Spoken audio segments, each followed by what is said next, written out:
देशज प्रोजेक्ट की 2 दिवसीय गोष्ठी विकसित भारत का लक्ष्य और भारतीय ज्ञान परंपरा की प्रासंगिकता के दूसरे दिन के पहले सत्र में आप सभी साथियों का स्वागत है। आज जो पहली 2 प्रस्तुतियां होंगी उन्हें प्रोफेसर कमल नयन चौबे और डॉक्टर विजय झा करेंगे और डॉक्टर अमित सिंह इस सत्र की अध्यक्षता करेंगे।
अच्छा भी लगेगा।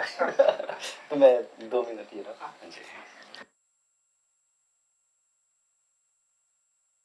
जी नमस्ते। देशिक अभिलेख अनुसंधान केंद्र के द्वारा आयोजित 2 दिवसीय संगोष्ठी जिसका विषय हम जानते हैं भारतीय ज्ञान परंपरा और विकास की प्रासंगिकता के दूसरे दिन के पहले सत्र में आप सभी का स्वागत है। बिना अधिक विलंब के मैं उम्मीद करता हूँ पत्र 20 से 30 मिनट तक के लिए पढ़े जाएंगे। 20 मिनट, इसका मतलब हमारे पास काफ़ी समय है क्योंकि हमारे 2 ही वक्ता इस सत्र में हैं। इस सत्र का विषय कभी कभी तो कहना पड़ता है कि हाशिए पर भी नहीं रखा गया है, स्त्री और जनजाति के विमर्श, और ये बहुत ही उपयुक्त है। कल हमारे 2 बहुत ही मुझे लगता है बहुत ही प्रभावशाली सत्र हुए जिनमें हमने स्वप्न की रूपरेखा को देखा और साथ में लोकधर्मिता को देखा कई आयामों से। इसी को आगे ले जाते हुए स्त्री और जनजाति विमर्श पे हम आज इन पत्रों के जरिए चर्चा करेंगे। कुछ कहने के पहले, हालांकि जनरली अमूमन ऐसा नहीं कहा जाता, लेकिन मैं व्यक्तिगत तौर पे, औपचारिक तौर पे अभय सर का शुक्रिया अदा करना चाहता हूं, क्योंकि एक सहकर्मी की ही तरह नहीं, एक बहुत ही खुले मन के सहकर्मी की तरह नहीं, एक मेंटोर के तौर पे भी कई लोगों के लिए उभरे हैं। तो इसके बाद में बिना किसी समय को गंवाए बहुत ही अदब और सम्मान के साथ अपने दोनों वक्ताओं को आमंत्रित करता हूं। थोड़ा सा तब्दीली है इंटरनल सामंजस्य के साथ। पहले वक्ता कमल जी होंगे, तो डॉक्टर कमल नयन।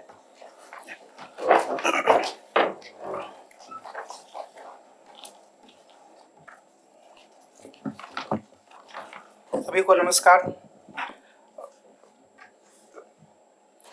मैं देशिक अभिलेख परियोजना अनुसंधान केंद्र, देशिक अभिलेख अनुसंधान केंद्र का आभारी हूं कि उन्होंने मुझे आदिवासियों के बीच मौजूद विकास मॉडल के बारे में बोलने का मौका दिया। मैं आने वाले 20-25 मिनट में यह कोशिश करूंगा कि मैं कुछ प्रमुख बिंदु रख पाऊँ आदिवासियों के भीतर मौजूद विकास मॉडल के बारे में। मेरा ध्यान मुख्य रूप से कुछ प्रवृत्तियों पर रहेगा। यात्रा का जो दौर है वो थोड़ा लंबा है, लेकिन चूंकि मैं प्रवृत्तियों पर ध्यान देने की कोशिश करूंगा, इसलिए मुझे ये उम्मीद है कि मैं 20 मिनट में एक रूपरेखा के भीतर इन बातों को रख पाऊंगा। कल की बातचीत में अभय जी ने एक बात कही थी और जो मुझे लगा कि वो आदिवासियों के संदर्भ में सबसे ज़्यादा सही है, और उन्होंने यह कहा था कि भारत में टॉप डाउन पुनर्रचना वाले विकास मॉडल के प्रतिरोध की प्रवृत्ति रही है। यानी कि ऊपर से जो विकास का मॉडल थोपा जा रहा है उसे आमतौर पर हिंदुस्तान में पसंद नहीं किया गया है, लोगों ने उसे उसका विरोध किया है। लेकिन यह बात ज़्यादा सही साबित होती है आदिवासियों के संदर्भ में। अपनी बात को आगे बढ़ाने से पहले कुछ छोटे छोटे बिंदु मैं आपके सामने रखूंगा जो मुझे उम्मीद है कि आप सब लोग जानते होंगे, फिर भी बातों को थोड़े सिलसिलेवार ढंग से रखने के उद्देश्य से मैं यह कहना चाहूँगा। जो सबसे पहली बात है वो यह कि जब हम आदिवासी शब्द का इस्तेमाल करते हैं अपने देश के भीतर, तो हम आम तौर पर यह समझते हैं कि जिन्हें संविधान के में शेड्यूल्ड ट्राइब्स का दर्जा दिया गया उनके बारे में हम बात कर रहे हैं, लेकिन उनमें भी काफ़ी ज़्यादा विविधता है। कई सारे ऐसे समूह हैं जो कि आदिवासी खुद को कहते हैं लेकिन वो शहरी सभ्यता के काफ़ी नज़दीक आ चुके हैं, उनके भीतर अच्छा खासा मध्य वर्ग उभर कर सामने आ चुका है। और दूसरी तरफ कई आदिवासी समूह ऐसे भी हैं जो कि जिसे हम तथाकथित आधुनिक सभ्यता बोल सकते हैं या नगरीय सभ्यता बोल सकते हैं या यहाँ तक कि ग्रामीण सभ्यता भी बोल सकते हैं, उससे दूर हैं। तो कई अलग अलग तरह के समूह हैं। शेड्यूल्ड ट्राइब्स की कैटेगरी के भीतर, इस श्रेणी के भीतर तकरीबन 700 समुदायों को रखा जाता है। कुछ की जनसंख्या काफ़ी बड़ी है जिससे वो चुनावी राजनीति को प्रभावित करते हैं, कुछ की जनसंख्या इतनी छोटी है कि वो एक विधानसभा का चुनाव भी अपने बूते जिता पाने या हरा सकते हैं शायद, पर जिता पाने की स्थिति में नहीं होते हैं। यानी कि वो एक अपना उम्मीदवार खड़ा करके जीत हासिल नहीं कर पाते हैं। और कुछ ऐसे हैं जो कि अभी भी काफ़ी हद तक वनों के भीतर ही अपना जीवन गुजार रहे हैं। दूसरा बिंदु इसमें यह है कि सभी समुदाय जो खुद को आदिवासी कहते हैं वो शेड्यूल्ड ट्राइब्स कैटेगरी का हिस्सा नहीं है। कई ऐसे समुदाय हैं जो यह कोशिश कर रहे हैं कि उन्हें भी शेड्यूल्ड ट्राइब्स में शामिल किया जाए। वो खुद को आदिवासी मानते हैं पर सरकारी श्रेणी में वो आदिवासी नहीं है।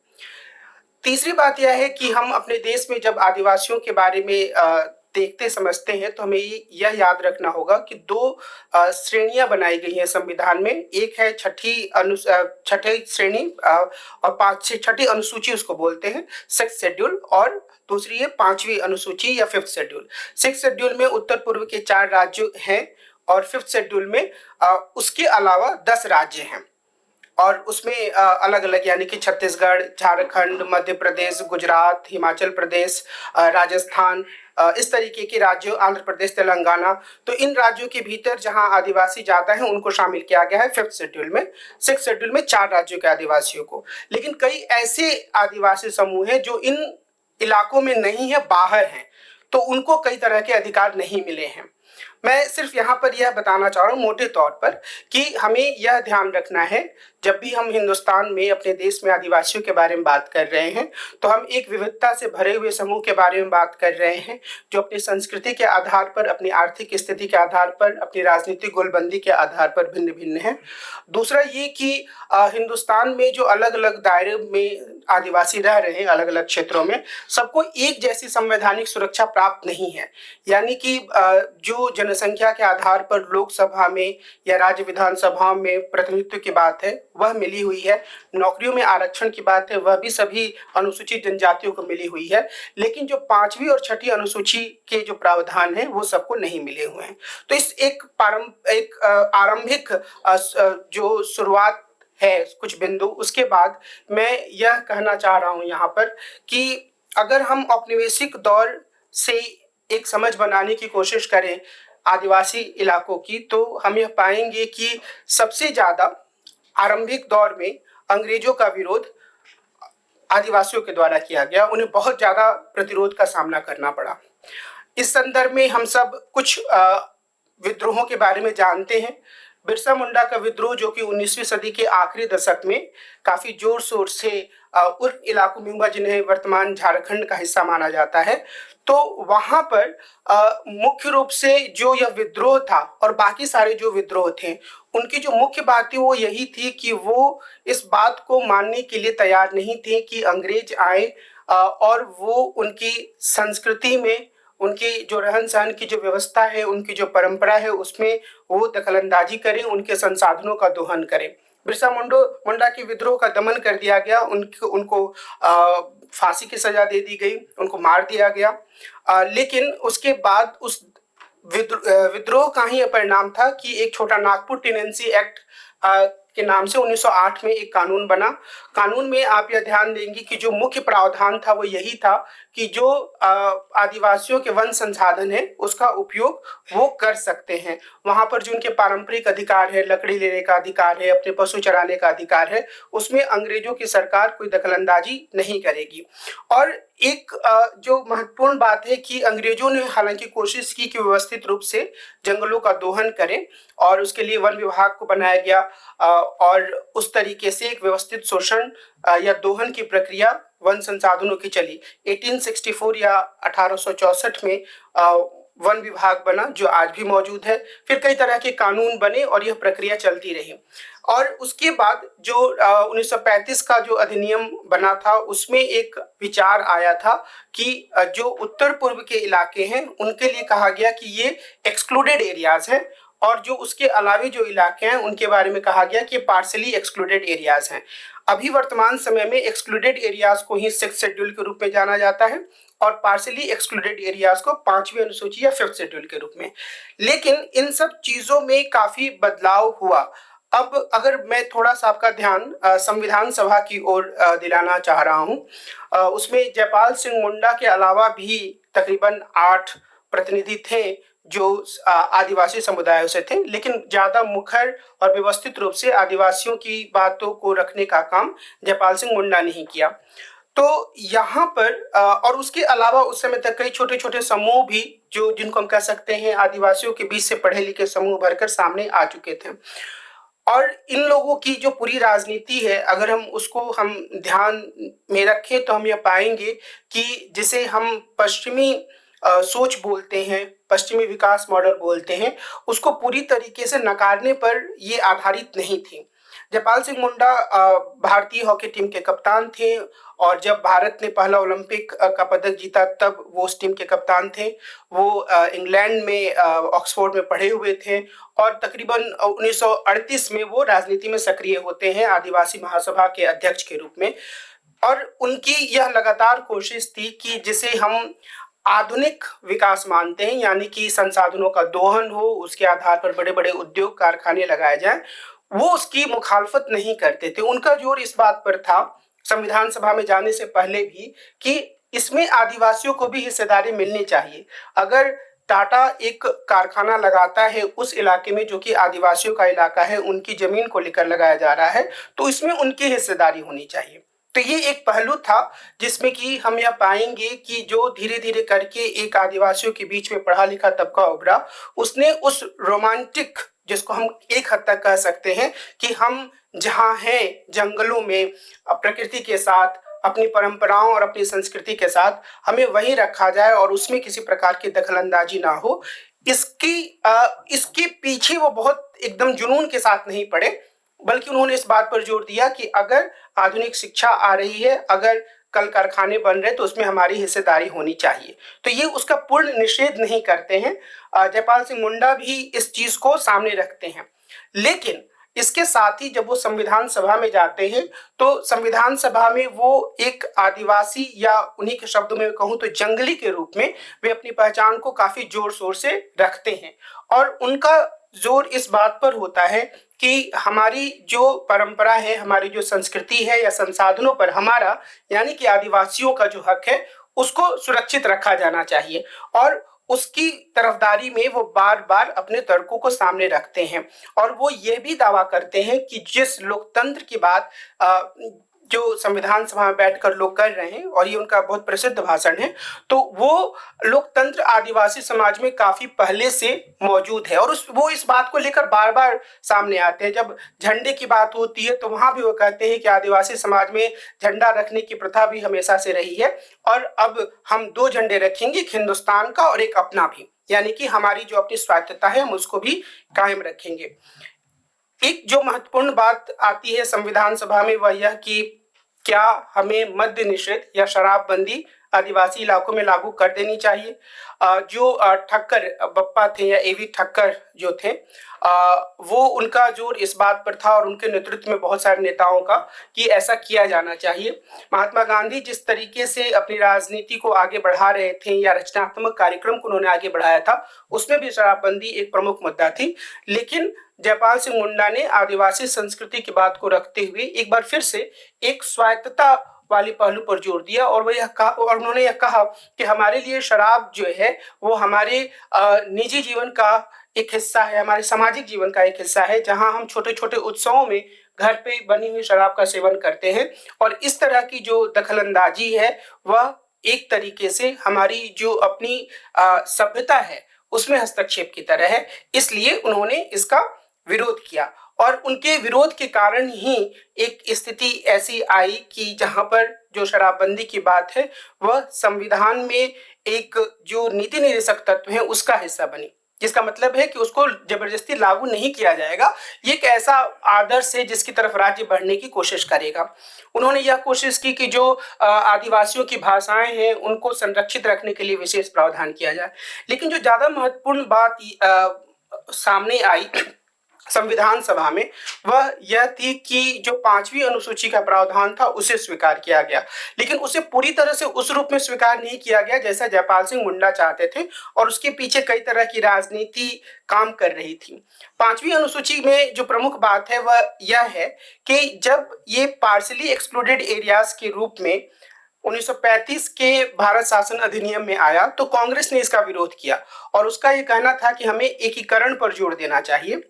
लेकिन जो एक सब कमेटी बनी, उप समिति इस मसले पर विचार करने के लिए, एवी ठक्कर उसके अध्यक्ष थे, जयपाल सिंह मुंडा भी उसके सदस्य थे और उन्होंने इस बात पर जोर दिया कि इस सारे प्रावधानों को संविधान में कायम रखना है।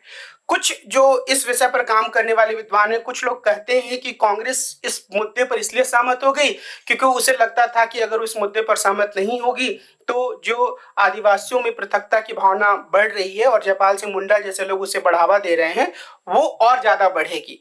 कुछ अन्य लोगों का यह कहना है कि कांग्रेस के भीतर यह एक भावना आई कि जो विविधता है उसको स्वीकार किया जाना चाहिए। लेकिन हमें यह ध्यान रखना है कि ये जो 5वीं अनुसूची है उसमें यह बात है कि जो आदिवासी सभ्यता है या जो संसाधनों के उपयोग की जो पूरी बात है उसमें उनकी स्वायत्तता रहेगी।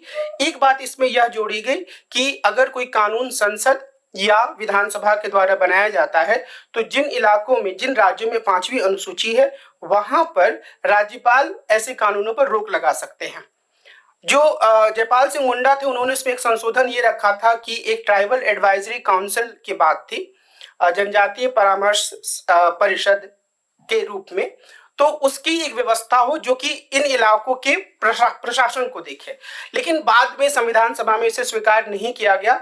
उसके कई कारण थे क्योंकि लोगों को यह लगा, जिसमें अम्बेडकर भी शामिल थे, कि इस तरीके से एक जड़ता भी आ सकती है आदिवासी समाज में। लेकिन अभी जब लोग इस पर अनुसंधान कार्य कर रहे हैं तो लोगों का यह तर्क है कि शायद इसके पीछे जो एक पूरी प्रवृत्ति थी केंद्रीकरण की उसने काम किया। लेकिन संविधान सभा के वाद विवाद की इस पूरे उल्लेख के माध्यम से सिर्फ मैं यह दर्शाना चाह रहा हूं कि जो प्रमुख मुद्दा था वह यह कि जो आदिवासी समाज है उनकी स्वायत्तता कायम रहे, विकास के मसले पर वो पूरी तरीके से अपने स्तर पर फैसला कर पाए, इस बात पर जोर दिया गया। काफी हद तक जो आदिवासी नेता थे संविधान सभा में, जिसमें सबसे प्रमुख, सबसे मुखर, सबसे सक्रिय जयपाल सिंह मुंडा ही थे। बाकी लोग, ऐसा माना जाता है कि काफी हद तक वो कांग्रेस के प्रभाव में ही काम कर रहे थे, मिलजुल कर जो चीजें चल रही थी। एक असंतोष का जो स्वर था वो जयपाल सिंह मुंडा के रूप में सामने आ रहा था। लेकिन उसके बाद की अगर हम राजनीति को देखें, और उसमें बस मैं 2-3 बिंदुओं का उल्लेख करूंगा, तो वहां पर हम मेरा यह मानना है कि हम यह देख सकते हैं कि केंद्रीकरण और विकेंद्रीकरण, यानी कि विकास का मॉडल ऊपर से थोपा जाए या नीचे से थोपा जाए, इसको लेकर एक निरंतर अंतर्द्वंद की स्थिति बनी रही है। मिसाल के तौर पर संविधान में ये सारे प्रावधान तो हो गए, लेकिन उसके साथ ही हमारे संविधान बनने के बाद जब पहली वन नीति बनी तो उसमें यह कहा गया कि कोई व्यक्ति सिर्फ इसलिए किसी प्राकृतिक संसाधन पर अपना दावा नहीं कर सकता है कि वह वहां रह रहा है। प्राकृतिक संसाधनों का उपयोग राष्ट्र के विकास के लिए किया जाएगा। उसके बाद 70 के दशक में जब लोगों ने यानी कि जो बहुत विशेषज्ञ लोग थे उन्होंने यह महसूस किया कि वन्य जीवों की काफी नुकसान हो रहा है, तो एक वन्य जीव संरक्षण अधिनियम बना 1972 में। 1980 में एक वन संरक्षण अधिनियम बना जिसमें फिर से व्यवस्था की गई कि पर्यावरण के संरक्षण के लिए जरूरी है कि उद्योगपति लोग अपने मनमाफिक निचले स्तर पर या जमीनी स्तर पर ही वन भूमि का सामान्य भूमि में परिवर्तन नहीं कर सकते, बल्कि उसका फैसला एक समिति करेगी और एक तरीके से केंद्रीकरण की प्रवृत्ति बढ़ी। लेकिन इसके साथ ही साथ हम यह भी पाते हैं कि जो आदिवासियों के भीतर यह भावना थी कि हमारा हक हो हमारी जमीन पर, हमारे संसाधनों पर, उस प्रवृत्ति ने भी काफी महत्वपूर्ण भूमिका निभाई जमीनी स्तर पर गोलबंदी में।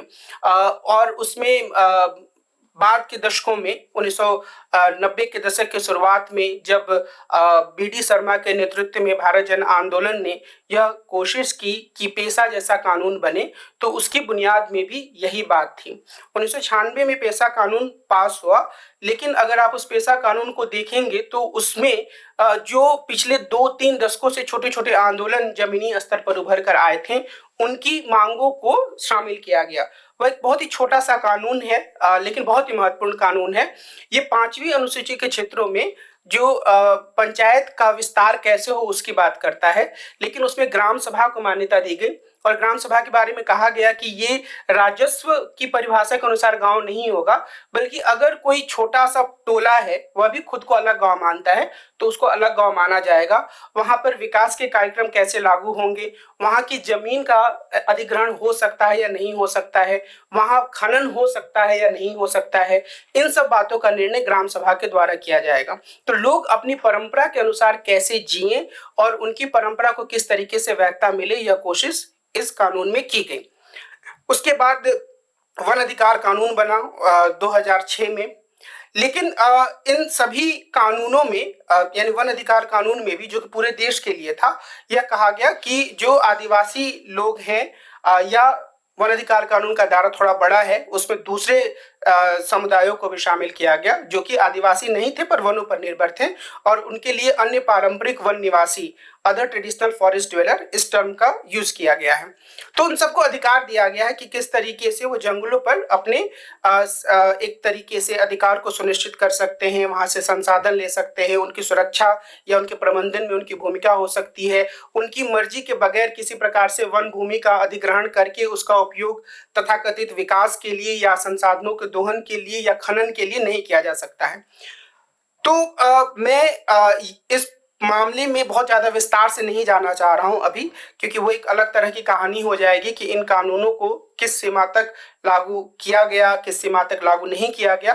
पर मोटे तौर पर हम यह कह सकते हैं कि जो वो एक जिस अंतर्द्वंद की मैं बात कर रहा हूं कि जहां आदिवासियों का जोर लगातार इस बात पर है कि जो भी विकास का मॉडल होगा वो हमारे द्वारा तय होगा, वहीं दूसरी तरफ जो देश का विकास या राष्ट्र का विकास है जिसमें कि अलग अलग तरीके के मॉडल सामने आते हैं, कई बार कॉरपोरेट हाउसेस की भूमिका बढ़ती है, पहले सरकार की भूमिका ज्यादा थी, तो उसका एक टकराव हमेशा ही होते रहा है। और इसके कारण से इन कानूनों का उल्लंघन भी काफी हुआ है। और ये हम यह देखेंगे, यहाँ 2 बातों का मैं उल्लेख करना चाहूंगा, शायद उसके बाद मैं अपनी बात को विराम दूंगा। एक तो यह कि सर्वोच्च न्यायालय ने भी इसको मान्यता दी है कि असल में जो भी निर्णय हो रहा है वह पेशा के अनुरूप होना चाहिए और इसमें वन अधिकार कानूनों को भी मान्यता दी जानी चाहिए। तो उसमें एक वेदांता केस का मैं उल्लेख करूंगा जिसके बारे में काफी कुछ मामला चल रहा था नियमगिरी क्षेत्र में। 2013 में सर्वोच्च न्यायालय ने इसका निर्णय किया और यह कहा कि वहाँ जो समुदाय हैं डोंगरिया कोंद, जो कि बहुत ही पिछड़े हुए समुदाय हैं, जैसे मैंने शुरुआत में बताया कि वो आदिवासियों के ऐसे समुदाय हैं जो शिक्षा के स्तर पर और जो जिसे हम तथाकथित रूप से एक विकास का एक मॉडल मानते हैं और उसमें मानते हैं कि कोई आगे कोई पीछे है, तो उस मॉडल में काफी पीछे हैं। तो उन्होंने यह कहा और निश्चित रूप से कुछ जमीनी स्तर पर काम करने वाले संगठनों की मदद से वहीं वो सर्वोच्च न्यायालय में गए कि जहां पर माइनिंग होने वाली है वहां पर तो हमारे देवता रहते हैं, नियम पहाड़ पर नियम देवता रहते हैं, तो वहां आप माइनिंग नहीं कर सकते हैं। तो इस लिहाज से ये पूरा तर्क प्रस्तुत किया गया, उसमें कानूनों का उद्धरण लोगों ने रखा और सर्वोच्च न्यायालय ने निर्णय दिया कि जो भी गांव प्रभावित होने वाले हैं वहां पर लोगों की राय ले जानी चाहिए। लोगों की राय ली गई, काफी सारा दबाव पड़ा और लोगों ने कहा कि नहीं, माइनिंग नहीं होगी। तो इस लिहाज से ये जो एक भावना है और ये जो जिसकी कानूनी मान्यता भी मिली है और जो उनके संघर्ष का आधार भी है, वो निरंतर रूप में काम करते रहा है। दूसरा, आप सब परिचित होंगे पत्थलगड़ी आंदोलन से, जो झारखंड में शुरू हुआ और वहां भी मुख्य रूप से यही भावना सामने आई और निश्चित रूप से इस पूरी भावना के व्यक्ति जो है वो संवैधानिक प्रावधानों के माध्यम से हुई कि संविधान ने हमें ये अधिकार दिया है। पत्थलगड़ी जो है वो पुरानी परंपरा है आदिवासी इलाकों में, जहां पर लोग स्मृति के लिए शिलालेख या पत्थर लगाने का काम करते थे। बाद में बीडी शर्मा के संगठन ने यह कोशिश की कि लोगों के भीतर जागरूकता लाने के लिए वो पेशा कानून के प्रावधानों को पत्थलगड़ी में लगा दिया करते थे। और जो ये पत्थलगड़ी आंदोलन शुरू हुआ उसमें लोगों ने यह कहा कि जिस तरीके से विकास के कार्यक्रमों को लागू किया जा रहा है या जिस तरीके से हमारी अपनी मांगों की या हमारी अपनी जो चिंताएं हैं उनकी अवहेलना की जा रही है, उसमें पूरी तरह से एक संविधान का उल्लंघन भी शामिल है। तो उन्होंने संविधान के प्रावधानों को पत्थर पर लिखकर और जो कर्मचारी थे, सरकारी अधिकारी थे, उनके गांव में प्रवेश को भी निषिद्ध करने की कोशिश की। काफी प्रतिरोध भी हुआ इसका, कई लोगों पर राजद्रोह के कानून लगे और धीरे धीरे भी अभी जो ये आंदोलन है वो उस रूप में एक शिथिल अवस्था में ही है, इसकी ज्यादा चर्चा नहीं होती है।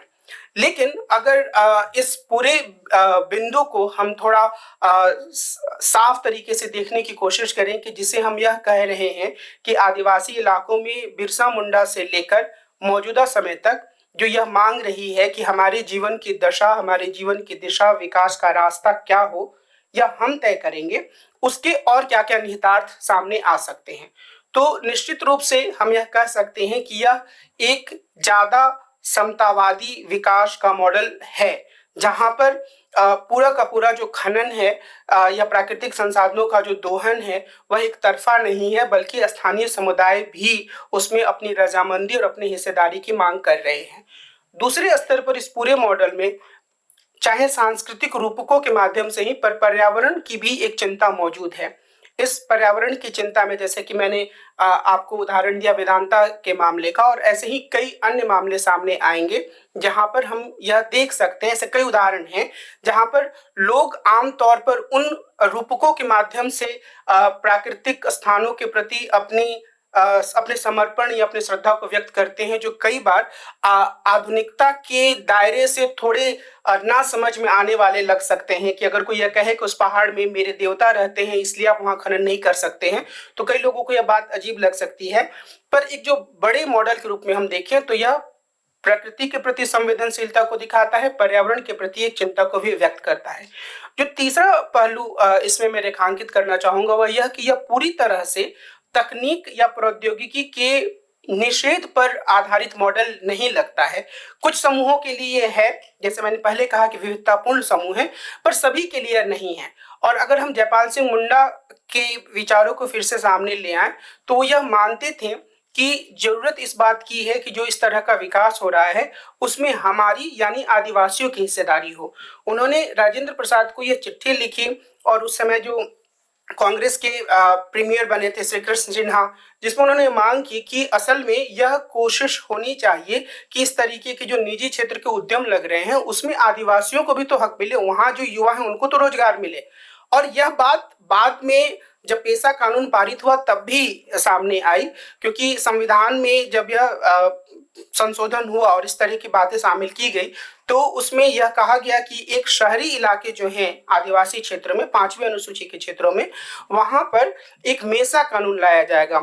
Municipalities extension to scheduled areas act, जिसमें कि जो शहरी इलाके हैं इन क्षेत्रों में, मिसाल के तौर पर अगर झारखंड का एक बड़ा इलाका 5वीं अनुसूची का है और वहां पर रांची को छोड़ दें, लोहरदगा या और कोई छोटा छोटा बोकारो ऐसा शहरी क्षेत्र है, तो वहां पर भी आदिवासियों के हक को सुनिश्चित किया जाना चाहिए। मैं कहना यह चाह रहा हूं कि मुझे यह लगता है और मैं इसको इस रूप में रखना चाहूंगा कि ऊपर से थोपे के विकास मॉडल का प्रतिरोध करने के बावजूद यह पूरी तरीके से अपने आप को जिसे हम मुख्य धारा तथाकथित कहते हैं या आधुनिक विकास के जो टूल्स कहते हैं, उनसे अपने आप को काटने पर आधारित मॉडल नहीं है, बल्कि यह अपनी शर्तों पर उसके साथ संवाद करना चाहता है, अपने हक को उसमें सुनिश्चित करना चाहता है और यह चाहता है कि अगर इस तरीके की स्कूली शिक्षा होती है तो वहां पर आदिवासियों को पर्याप्त प्रतिनिधित्व मिले, अगर नौकरियों की उपलब्धता है तो वहां पर उनको पर्याप्त प्रतिनिधित्व मिले। तो ये 3 बिंदु हैं जो इस पूरे मॉडल में मैं अभी रेखांकित करना चाहूंगा और भी कई सारे पहलू हैं जिसे कि हम देख सकते हैं, लेकिन मुख्य रूप से हमें यह ध्यान रखना होगा कि ये जो विविधता है आदिवासी समाज की, उस सारी विविधता के मूल तत्व में हम स्वायत्तता की चाह को भी रेखांकित कर सकते हैं कि भले ही इनके भीतर कितनी भी विविधता हो, अधिकांश आदिवासी समुदाय जो हैं वो अपनी स्वायत्तता को कायम रखना चाह रहे हैं और अपनी शर्तों पर विकास का जो एक प्रभुत्वशाली मॉडल है उससे संवाद या उससे जिरह करना चाह रहे हैं। तो अपनी बात को यहीं विराम देता हूं, बाकी अगर आप लोग के प्रश्न होंगे तो सर बातचीत करेंगे। धन्यवाद। मुझे लगता है बेहतर होगा कि हम प्रश्न और अपने विचार दोनों प्रपत्रों के बाद रखें, तो एक सुझाव है कि दोनों प्रेजेंटेशन हो जाएं, जी, मैं उसके बाद में फिर जी, आप मैं जमा कर सकते हैं। जी, मैं वही कह रहा था। तो विजय जी।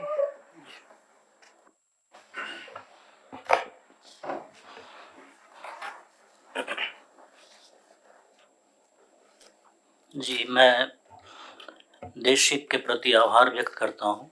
हालांकि देशिक में मैं हूँ ना हो के भी, तो अपना है ये, इस पेपर को पढ़ने के लिए मौका मिला। मैं अभी एक प्रोजेक्ट पे काम कर रहा हूँ महिलाओं के मतदान व्यवहार पर, तो वहाँ से भी कई इंसाइट्स मुझे मिल रहे हैं जिसके बारे में थोड़ी चर्चा करूँगा। एक पृष्ठभूमि सा मैं रखूँगा यहाँ, ऐतिहासिक पृष्ठभूमि सा, कि कैसे भारतीय स्त्रियों की स्थिति पर विवाद शुरू हुए, उसमें पश्चिमी नारीवाद की क्या भूमिका रही और भारतीय स्त्रियों के सशक्तिकरण या मुक्ति में पश्चिमी नारीवाद कहाँ तक प्रासंगिक हो सकता है। क्या हमारे पास हमारी परंपरा में ऐसे टूल्स हैं जो इसमें हमें मदद कर सकते हैं। तो स्त्री प्रश्न उपनिवेशवाद के ज़माने में प्रबल रूप से सामने आया, ये हम सब जानते हैं, और इसकी वजह यह थी कि ब्रिटिश हुक्मरान जो थे वो खुद को ज़्यादा सभ्य और भारतीयों को कम सभ्य साबित करना चाह रहे थे। तो सभ्यता और असभ्यता या कम सभ्य होने का जो पैमाने बनाए गए, कई पैमाने थे, उनमें से एक प्रमुख पैमाना स्त्री बनाई गई। इसलिए लता मनी, जिन्होंने सती प्रथा पर काम किया है, वो कहती भी हैं कि औपनिवेशिकों और उपनिवेशितों या राष्ट्रवादियों दोनों ही गुटों के लिए स्त्री की स्थिति एक अखाड़ा स्थल सा बन गया, जहां पर वे एक दूसरे से कम सभ्य होने या ज्यादा सभ्य होने का विवाद कर रहे थे। उसमें स्त्री कहीं नहीं थी, स्त्री की आवाज कहीं नहीं थी। सती प्रथा के प्रसंग में उन्होंने ये लिखा है। अब इसमें कोई दो राय नहीं कि किसी भी अन्य जटिल समाज की तरह भारतीय समाज में भी स्त्री पुरुष असमानता थी, इससे इनकार नहीं किया जा सकता है। सुविधा के लिए मैं पितृसत्ता शब्द का प्रयोग करूंगा आगे से। हालांकि पितृसत्ता के प्रयोग पर भी विवाद है कि इसका प्रयोग करना चाहिए या नहीं।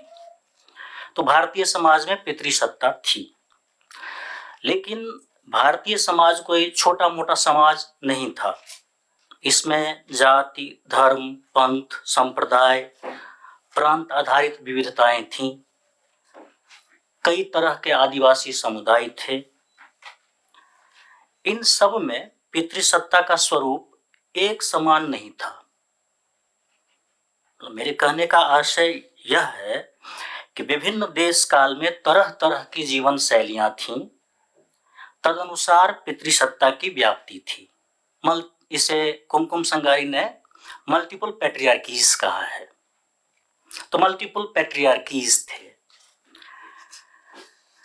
अब ब्रिटिश को लीजिए, उनके यहाँ क्या हो रहा था जब वो यहाँ आए, तो औद्योगिकरण हो रहा था, इंडस्ट्रियल कैपिटलिज्म कायम हो रहा था, समाज काफी तीव्र संक्रमण के दौर से गुजर रहा था।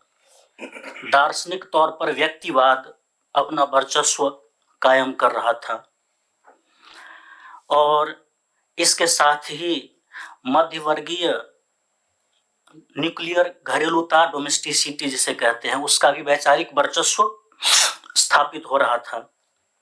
लेकिन पितृसत्ता वहां भी थी। औद्योगिकरण के कारण आत्मनिर्भर कुटीर उद्योग, जिसकी कल चर्चा हम लोग कर रहे थे, आर्टिजन क्लासेस की, और E.P. थॉम्पसन ने making of English working class में इसका विशद वर्णन किया है। तो यह जो आर्टिजन क्लास खत्म हो रहा था, उसके कारण महिलाएं उत्पादन से अलग भी हो रही थीं, तो उनका हाउस वाइफाइजेशन भी हो रहा था। तो यह उनकी स्थिति में एक तरह से गिरावट भी थी। दूसरी बात, अगर आप लोगों ने थॉमस हार्डी का वो मेयर ऑफ कास्टरब्रिज पढ़ा हो, तो आप पाएंगे कि वहां शुरुआत ही होती है पत्नी को नीलाम करने के सीन से। माने ब्रिटेन में वर्किंग क्लास में पत्नियों को नीलाम करके बेचा जाता था, वाइफ ऑन सेल करके। E.P. थॉम्पसन का एक लेख भी है। डोमेस्टिक क्रुएलिटी पर भी काफी काम हुआ है, वहां काफी था। यानी कहने का आशय यह है कि ऐसी बात नहीं थी कि वह कोई इगलिटेरियन समाज था जहां स्त्री पुरुष समान थे, जिस आधार पर वे यहाँ के समाज की आलोचना करते। लेकिन उन्होंने एक पैमाना बनाया, वो पोस्ट इनलाइटनमेंट इंडिविजुअल जो है और उसकी पब्लिक में विजिबिलिटी जो है, उसको, स्त्री की पब्लिक विजिबिलिटी को उन्होंने स्त्री के प्रोग्रेस से जोड़ के देखा और उसी के आधार पर यहाँ के पितृसत्ता में खामियां ढूंढी। अच्छा, अब खामियां उनमें भी थी, खूबियां उनमें भी थी। यहाँ की पितृसत्ताओं में भी खामियां थी, खूबियां थी। लेकिन उन्होंने क्या किया, होशियारी क्या की कि भारतीय समाज के एक बहुत ही छोटे से हिस्से में मौजूद पितृसत्ता को चिन्हित किया। जो जहां जहां उनका जैसे कोलकाता में हुआ उनका टकराव, तो वहां के ऊंची जातियों की महिलाओं के साथ क्या हो रहा था, उसको उन्होंने चिन्हित किया। और उस समस्या को चिन्हित करके, जिसमें कि सती प्रथा, बाल विवाह, विधवाओं का विवाह न होना या महिलाओं का जनाना खाने में होना, पर्दा करना इत्यादि, और मुस्लिम भद्र महिलाओं का भी, खास करके जनाना में होना, पब्लिक में न होना, उसको उन्होंने बड़ा इशू बनाया, बड़ी हाय तौबा मचाई उस पे। अब हो क्या रहा है, देखिए कि इंडिविजुअलिज्म व्यक्तिवादी दार्शनिक आधार पर और औद्योगिक पूंजीवादी समाज से निर्मित मानस एक ऐसे समाज को टटोल रहा है, उस पर वैल्यू जजमेंट दे रहा है, जो समाज प्रमुख रूप से एग्रेरियन है। तो यहाँ एग्रेरियन है, तो यहाँ की परिवार की संरचना भी अलग ही होगी, जाहिर है। तो वो उनके यहाँ इंडस्ट्रियल कैपिटलिज्म के पहले क्या स्थिति थे, उसे वो एक तरह से स्मृति से निकाल चुके थे। या इसलिए मैं कह रहा हूं कि सती प्रथा पर तो उन लोगों ने उन्होंने कहा कि हमारे रोंगटे खड़े हो गए। लेकिन उनके यहाँ जो स्त्रियां थोड़ी असर्टिव होती थी, उन्हें डायन करके जलाए जाने की प्रथा थी और काफी स्त्रियां जलाई गई थी। उसका जिक्र किसी भी ब्रिटिश ऑफिशियल या ब्रिटिश फेमिनिस्ट ने कभी नहीं किया। तो पंपा बनर्जी ने इस पर काम किया है, इस एस्पेक्ट को लेके। अब हमारे यहाँ क्या हुआ कि एक तबका ऐसा निकला जो अंग्रेजी शिष्टाचार अपनाने को लालायित था, या यूं कहें कि औपनिवेशिक मानस से ग्रस्त होने को उतारू था। तो उसको भी यही लगा कि नहीं नहीं, यही बहुत बड़ी समस्या है। अब ये देखिए कि कुछ प्रांतों को छोड़ दें तो विधवा विवाह खूब हो रहे थे, हायर कास्ट में भी, मिडिल कास्ट में भी, लोअर कास्ट में भी। यह चीज उन्हें नहीं दिख रही थी, ना सुधारक गणों को, ना ही उन्हें। एक खास छोटे से तबके में विधवा विवाह नहीं हो रहा था, तो वो भारतीय स्त्री की समस्या उन्होंने बना दी। सती प्रथा का भी राजनीतिक अर्थशास्त्र था। विद्वानों ने यह दिखलाया है कि किस तरह से विधवाओं का संपत्ति से जुड़ा होना ही उनके जलाए जाने के पीछे की एक वजह हुआ करती थी। संयुक्त परिवार को लेकर के उनमें नकारात्मक भाव था। अब क्यों था ये नकारात्मक भाव? तो दरअसल हुआ ये कि औद्योगिकरण के साथ ही स्टेट, जैसे seeing like a state James Scott कहते हैं, स्टेट ने धीरे धीरे डीप स्टेट का रूप लेना शुरू किया, जो आज अपने चरम पर है। तो औपनिवेशिक स्टेट सब कुछ देखना, उसकी निगाह सभी जगह होनी चाहिए, उसकी चाहत यह थी, कामना यह थी। और वह कामना पूरी नहीं हो पा रही थी यहाँ पे, जहां महिलाएं पर्दे में और जनाने में रहती थी।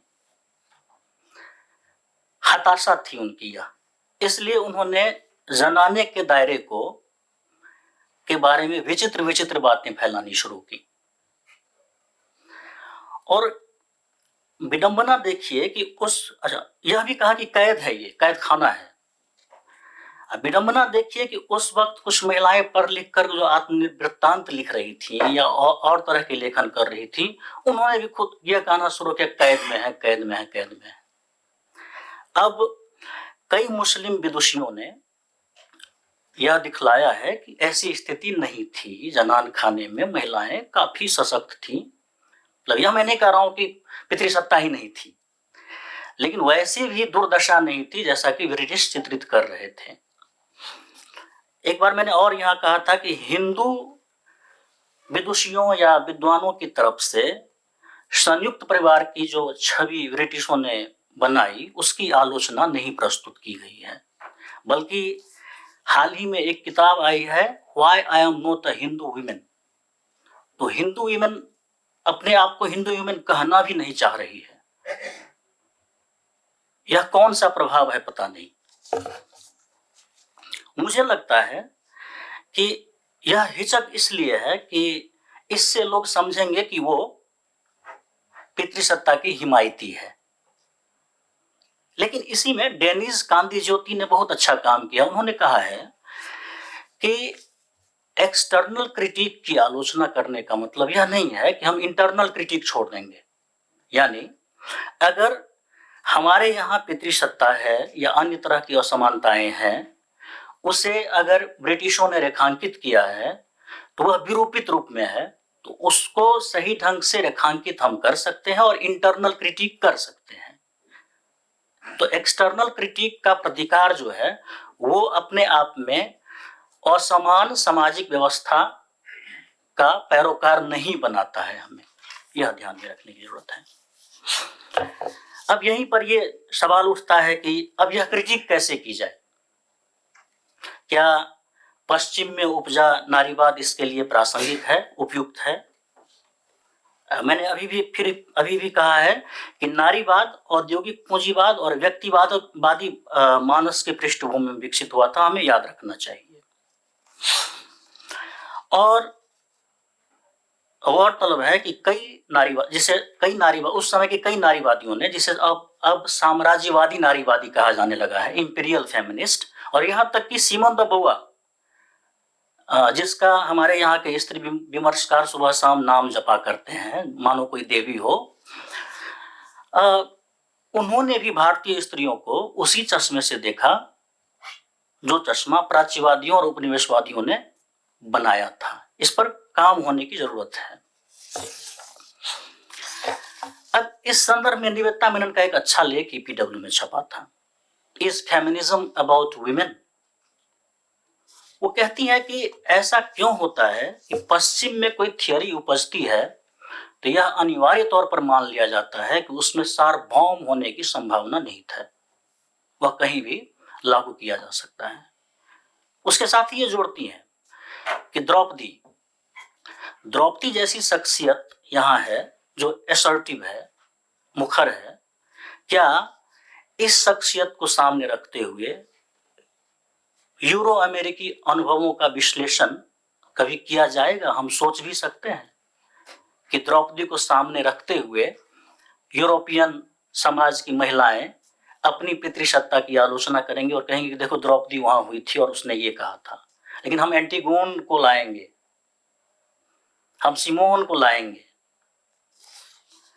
तो ये कॉलोनियल मेंटलिटी है, मानसिकता है, जो हमें अक्सर तुलना के लिए उनको प्राथमिकता देने को बाध्य करती है और हमारे समक्ष जो है उसे हम गौण बना देते हैं या गायब कर देते हैं।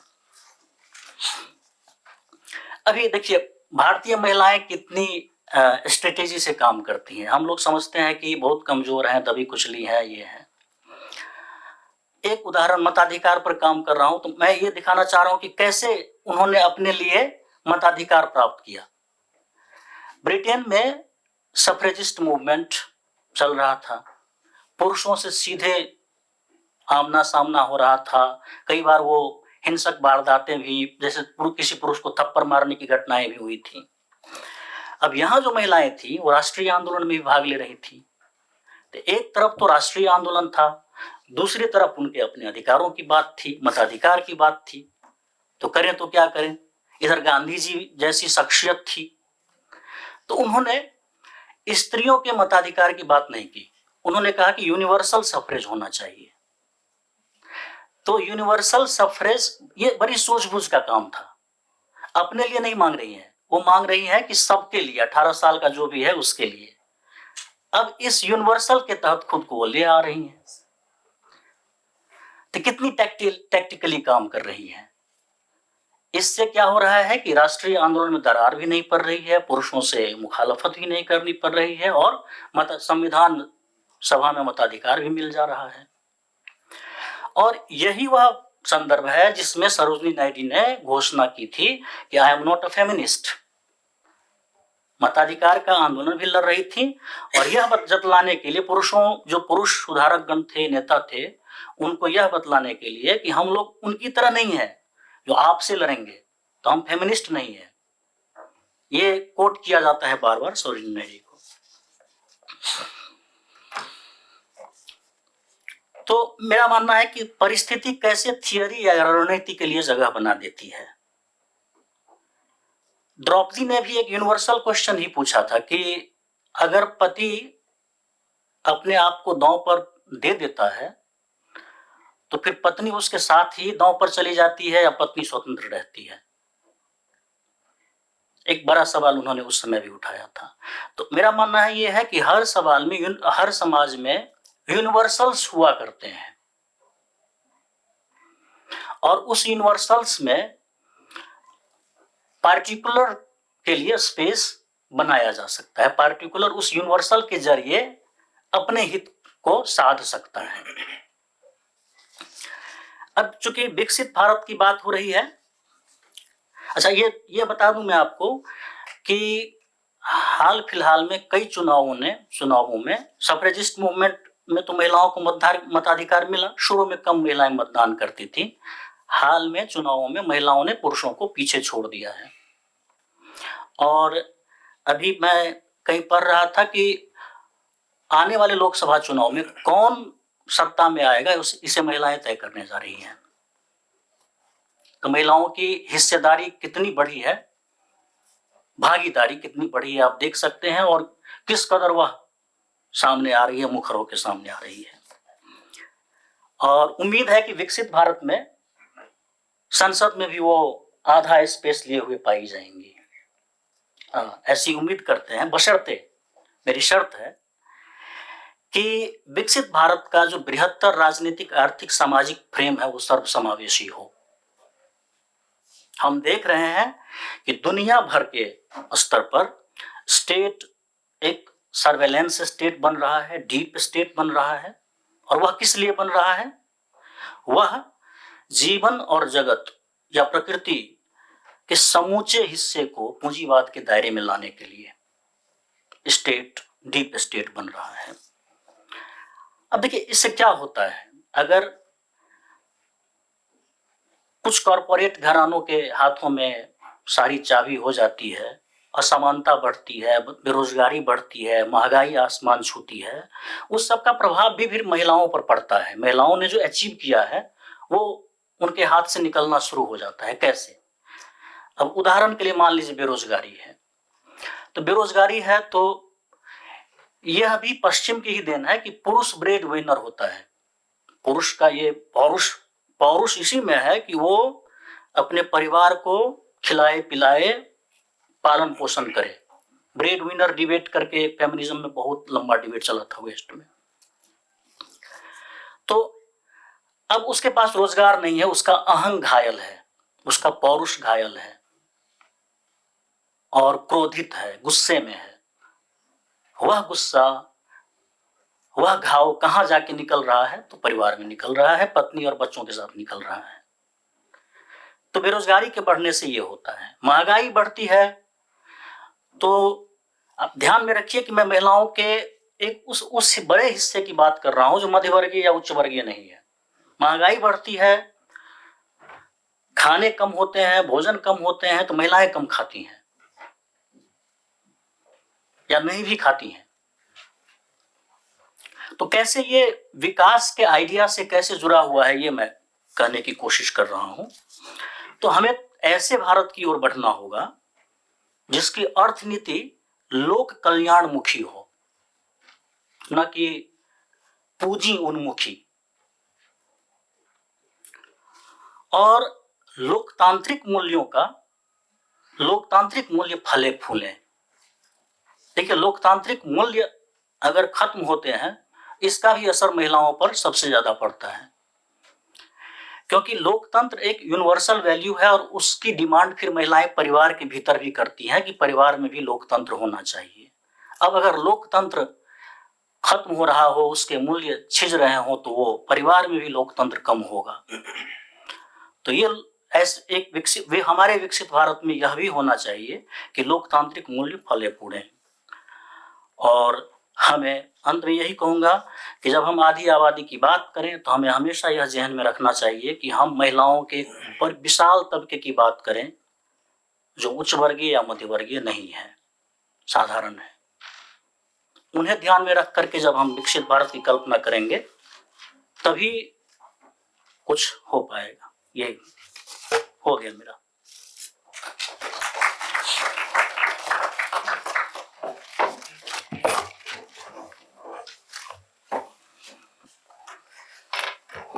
बहुत बहुत धन्यवाद विकास जी। कमल और विकास जी ने बहुत ही this is a Freudian slip, आपने बहुत ही प्रभावशाली वाक्य अपने प्रपत्र के अंत में दिया कि विकास जो हो वो उसका मुख कहाँ होना चाहिए। शुरुआत में इस बात का ध्यान, तो शायद इसलिए मैंने विजय को विकास कह दिया, माफी चाहता हूँ। और इसमें थोड़ी सी गलती है और थोड़ी सी दोस्ती का पुट भी है, तो क्षमा के साथ आपका धन्यवाद, आप दोनों लोगों का। देखिए बहुत ही संक्षिप्त, बहुत ही बैलेंस्ड आर्ग्यूमेंट हुआ, not only in terms of arguments और रेफरेंसेस, समय को लेकर भी हमारे पास समय पर्याप्त है, लेकिन दोनों ही वक्ताओं ने 20 मिनट का काफ़ी सम्मान किया। इससे फ़ायदा ये हुआ कि हमारे पास लगभग 1 घंटा है आपस में बात करने का। 12:30 पे हमारा सेशन ख़त्म होने वाला है। इसको दूसरी तरह से देख लेते हैं कि अगर हम अपनी बातचीत थोड़ा पहले कर लें तो कुछ समय हम अपने चाय के लिए और बचा लेंगे। और मुझे लगता है विकास में चाय और धूप की गर्माहट बहुत ज़रूरी है और इससे बेहतर कुछ नहीं हो सकता। मैं मंच खोलता हूँ आप लोगों के लिए और कुछ बातें हो जाए। मेरा एक क्वेश्चन था कमल सर से एक्चुअली, और यह क्वेश्चन बेसिकली कंजम्पशन को लेके है, या कहें कि उपभोग की जो संस्कृति है उसमें खास करके जो है, जो खान पान की जो प्रैक्टिसेज हैं उसको लेकर है कि जो विकसित भारत का हम स्वप्न देख रहे हैं उसमें हमेशा ये है कि विकास कुछ कंजप्शन के भी सिंबल के साथ आता है, अपने उस प्रैक्टिसेस के साथ आता है। और जो ट्राइबल पीपल है उन लोगों का अपना हजारों सालों के दौरान डेवलप किया हुआ इंडिजिनियस उनका खान पान का प्रैक्टिसेस होता है जो हमसे काफ़ी डिफरेंट है।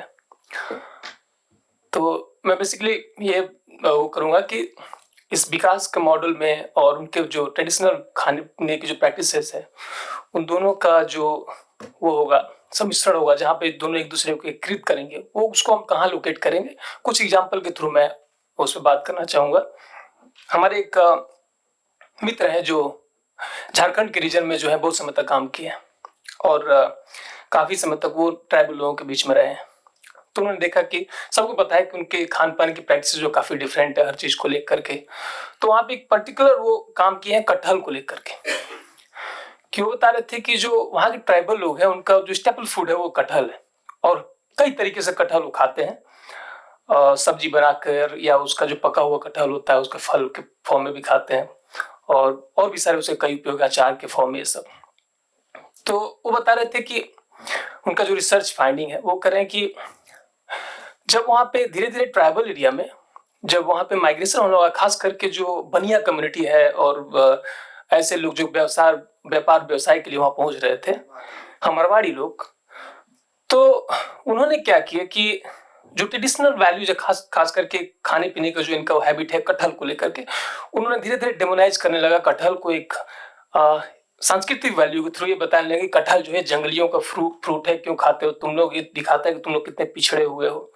और इस तरीके से क्या हुआ कि धीरे धीरे जो कटहल को लेके है निगेटिव तरीके का सेंसिटिविटी डेवलप हो लगा ट्राइबल लोगों के बीच में, और धीरे धीरे जो बहुत सारे जो, और ऑफकोर्स संस्कृताइजेशन का प्रोसेस भी कंसिस्टेंटली चल रहा था ट्राइबल लोगों के बीच में, जो मेन स्ट्रीम के जो खान पान की प्रैक्टिसेस हैं उसे वो लोग फॉलो करने की कोशिश कर रहे थे। और सेम तरीके का प्रवृत्ति अभी भी जो है मॉडर्न इंडिया में अगर हम देखें तो चल रहा है नॉर्थ ईस्ट के रीजन में, जहाँ पे कि कंस्टेंट मोरल पुलिसिंग चल रहा है नॉर्थ ट्राइबल लोगों के ऊपर कि ये नहीं खाना है वो नहीं खाना। मैं पर्टिकुलरली मैं उस पर नहीं जाऊँगा, मैं खुद भी पेट लवर हूँ, लेकिन वहाँ पे एक अभी चल रहा है कि नागा के लोग जो है कुत्ते खाते हैं, ये सब खाते हैं और नहीं खाना चाहिए, बैन हो रहा है वहाँ पे। तो इस तरीके की जो मुझे लगता है कि जो इम्पोजिशन का जो ट्रेंड है वो मुझे लगता है पर्सनली कि बहुत हद तक गलत है, मैं नहीं इम्पोज करना चाहिए। और इसका एक अपना, ठीक है अभी तो हमारा एक रिलीजियस सेंटिमेंट की बात है, लेकिन इसका एक पॉलिटिकल इकोनॉमी भी है। जैसे कि मैं गांव से आता हूँ, हमारे समय में जब गांव में थे तो हम लोग टूथपेस्ट आता नहीं था उस समय, तो लोग नमक के थ्रू तेल से दांत मल लेते थे या राख से भी दांत मल लेते थे। तो उस समय जब नया टूथपेस्ट की इंडस्ट्री डेवलप हो रही थी तो उन लोगों ने कहा कि क्या तुम लोग जंगली की तरह ये सब यूज करते हो, ये सब बहुत ही खराब चीजें हैं, दिखाता है कि तुम लोग कितने जो प्रिमिटिव हो। लेकिन जब लोगों ने वो प्रैक्टिस छोड़ दी और टूथपेस्ट खरीदना शुरू किया तो फिर वो लेके आया कि क्या आपके टूथपेस्ट में नमक है क्या आपके टूथपेस्ट में को चारकोल है, राग से चारकोल टूथपेस्ट में भी। तो धीरे धीरे जो है वो मॉडल जो है डेवलपमेंट का धीरे जब इम्पोजन लगा तो हमारे इंडिजिनियस जो प्रैक्टिसेस हैं उसी को एमुलेट करके वो हमें फिर बेवकूफ बनाने लगे। और ये अब ट्राइबल लोगों के संदर्भ में भी अगर देखें तो वहाँ पे जो है जो मोटे अनाज है उनका खाने का प्रैक्टिस होता था बहुत ज्यादा, और मेन स्ट्रीम के प्रभाव से धीरे धीरे मोटे अनाज जो है खाना जो है जैसे राई ये सब धीरे धीरे उन लोगों ने बंद कर दिया और वो ये गेहूं चावल और इससे उपयोग करने लगे। तो मतलब मेरा जो सार कहने का ये है कि जो मॉडर्निटी का पूरा हमारा डिस्कोर्स है जो हम वो करना चाहते हैं, तो इन दोनों चीजों को कैसे हम एक वो डेवलप कर पाएंगे जहाँ पे कि हम उनके इंडिजिनियस वैल्यूज है या इंडिजिनियस जो प्रैक्टिस है उसको भी संरक्षित कर पाए और जो मॉडर्निटी के सिंबल उनको भी जो है प्रमोट कर पाए। Thank you.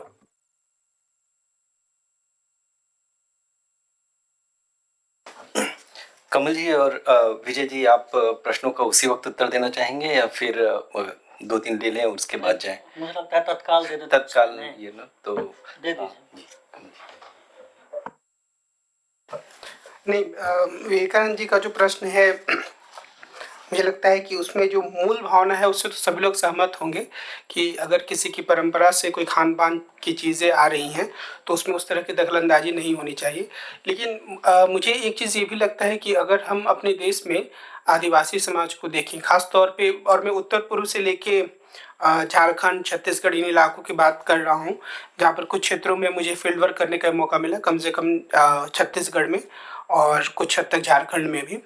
तो हम ये भी देख सकते हैं बहुत साफ तौर पर कि आदिवासियों के ऊपर बाहरी दबाव काफ़ी ज़्यादा है और वो बाहरी दबाव सिर्फ विकास का जो एक मानक है कि उद्योग लगे, संसाधनों का उपभोग हो, और जैसे कि जब पी चिदम्बरम गृह मंत्री थे तो बार बार इस चीज़ पर जोर देते थे कि क्या आदिवासी चाहते हैं या क्या हम ये चाहते हैं कि उनके बच्चे स्कूल ना जाएं, वो नए जूते ना पहने। तो ये एक तरह का दबाव है। लेकिन दूसरी तरह का जो दबाव है वह है एक तरफ हिंदुआइजेशन का दबाव, जिसमें बहुत सारे जो एंथ्रोपोलॉजिस्ट हैं, मानव शास्त्री जो हैं, वो मानते रहे हैं कि वो लोग तो पिछड़े हुए हिंदू ही हैं, और बाद में जो राष्ट्रीय स्वयंसेवक संघ और उससे जुड़ी हुई जो संस्था है वनवासी कल्याण आश्रम, उसने तो इसको एक पूरे मिशन के रूप में ही अपनाया है। दूसरी तरफ उनसे पहले से वहाँ पर काम कर रहे क्रिश्चियन मिशनरीज या ईसाई मिशनरीज हैं और उनका भी यह दावा होता है कि ये इन लोगों को ज़्यादा से ज़्यादा हम अपने धर्म के साथ जोड़ें। वो अलग अलग रूपों में आ सकता है, वो एक अलग वाद विवाद का विषय है कि वो सही है गलत है किस रूप में, पर वो एक दबाव है। और हम ये देखेंगे कि जनसंख्या का एक छोटा ही सही पर एक हिस्सा जो है वो पूरी तरीके से ईसाई धर्म को अपना चुका है और एक हिस्सा जो है वो यह दावा करता है, मानता है कि हम काफ़ी हद तक हिंदू ही हैं, हम हिंदू ही हैं। इस बात को लेकर कहने वाले आदिवासी भी काफ़ी बड़ी संख्या में हैं जो कि आरएसएस या भारतीय जनता पार्टी की राजनीति से प्रभावित हैं। तो इसमें हुआ ये है, मैं कहना चाह रहा हूँ कि इससे भी उनके बहुत सारी जो सामाजिक या खान पान संबंधी आदतें हैं वो प्रभावित हुई हैं। और कई बार वहाँ पर जितनी मेरी समझ बन पाई है कि जो बाहर से संस्थाएं जाती हैं और जो अपने मानकों में उन्हें ढालना चाहती हैं, उन्होंने भी खुद को बदला है। तो यहाँ भी एक गिव एंड टेक का प्रोसेस जो है वो चलता है। और जो आपने उदाहरण दिया उसका भी सीधे तौर पर मतलब यही आ रहा था कि पहली दावेदारी होती है कि तुम जो कर रहे हो वो गलत कर रहे हो, फिर बाहर वाले को लगता है कि शायद हम इनकी तरह बने तो ज़्यादा बेहतर तरीके से अपनी बात को पहुंचा पाएंगे, अपने माल को पहुंचा पाएंगे। तो मैंने यह नोटिस किया कि जो हॉस्टल्स होते हैं वहाँ पर आमतौर पर जो आदिवासी इलाकों में हॉस्टल हैं वहाँ पर नॉनवेज पर पाबंदी लगाने की बात नहीं है। जो आरएसएस के हॉस्टल्स हैं जो कि अब आमतौर पर तो स्वीकृत है, लेकिन जिस तरीके की खान पान की आदतों को बढ़ावा देना चाहते हैं उसमें कम से कम नॉनवेज या उस तरह की चीज़ों पे भी उनका जोर ज़्यादा नहीं रहता है। तो मैं ये कहना चाह रहा हूँ कि उन्होंने भी खुद को बदला है। क्रिश्चियन मिशनरीज ने भी अपने बहुत सारी जो उनकी काम करने का तरीका है उसमें आदिवासियों की परंपराओं को स्थान दिया है। तो मैं बोलना ये चाह रहा हूँ एक तो ये कि जो बाहरी दबाव है वो आदिवासी समुदायों पर ज़्यादा है, जो उनकी अपनी सांस्कृतिक पहचान से लेकर खान पान सभी मामलों में सामने आता है। लेकिन दूसरा ये है कि उसका एक रेजिस्टेंस भी है, कुछ हद तक आदिवासी भी बदले हैं, उन पर ये प्रभाव पड़ा है, पर कुछ हद तक उन्होंने बाहर से आने वाले लोगों को भी अपने तरीके में ढाला है और इस तरीके से वो अपने एक दावेदारी कर रहे हैं जो भी एक स्थिति है। तो ये एक दबाव तो उनके ऊपर है हमेशा इस रूप में।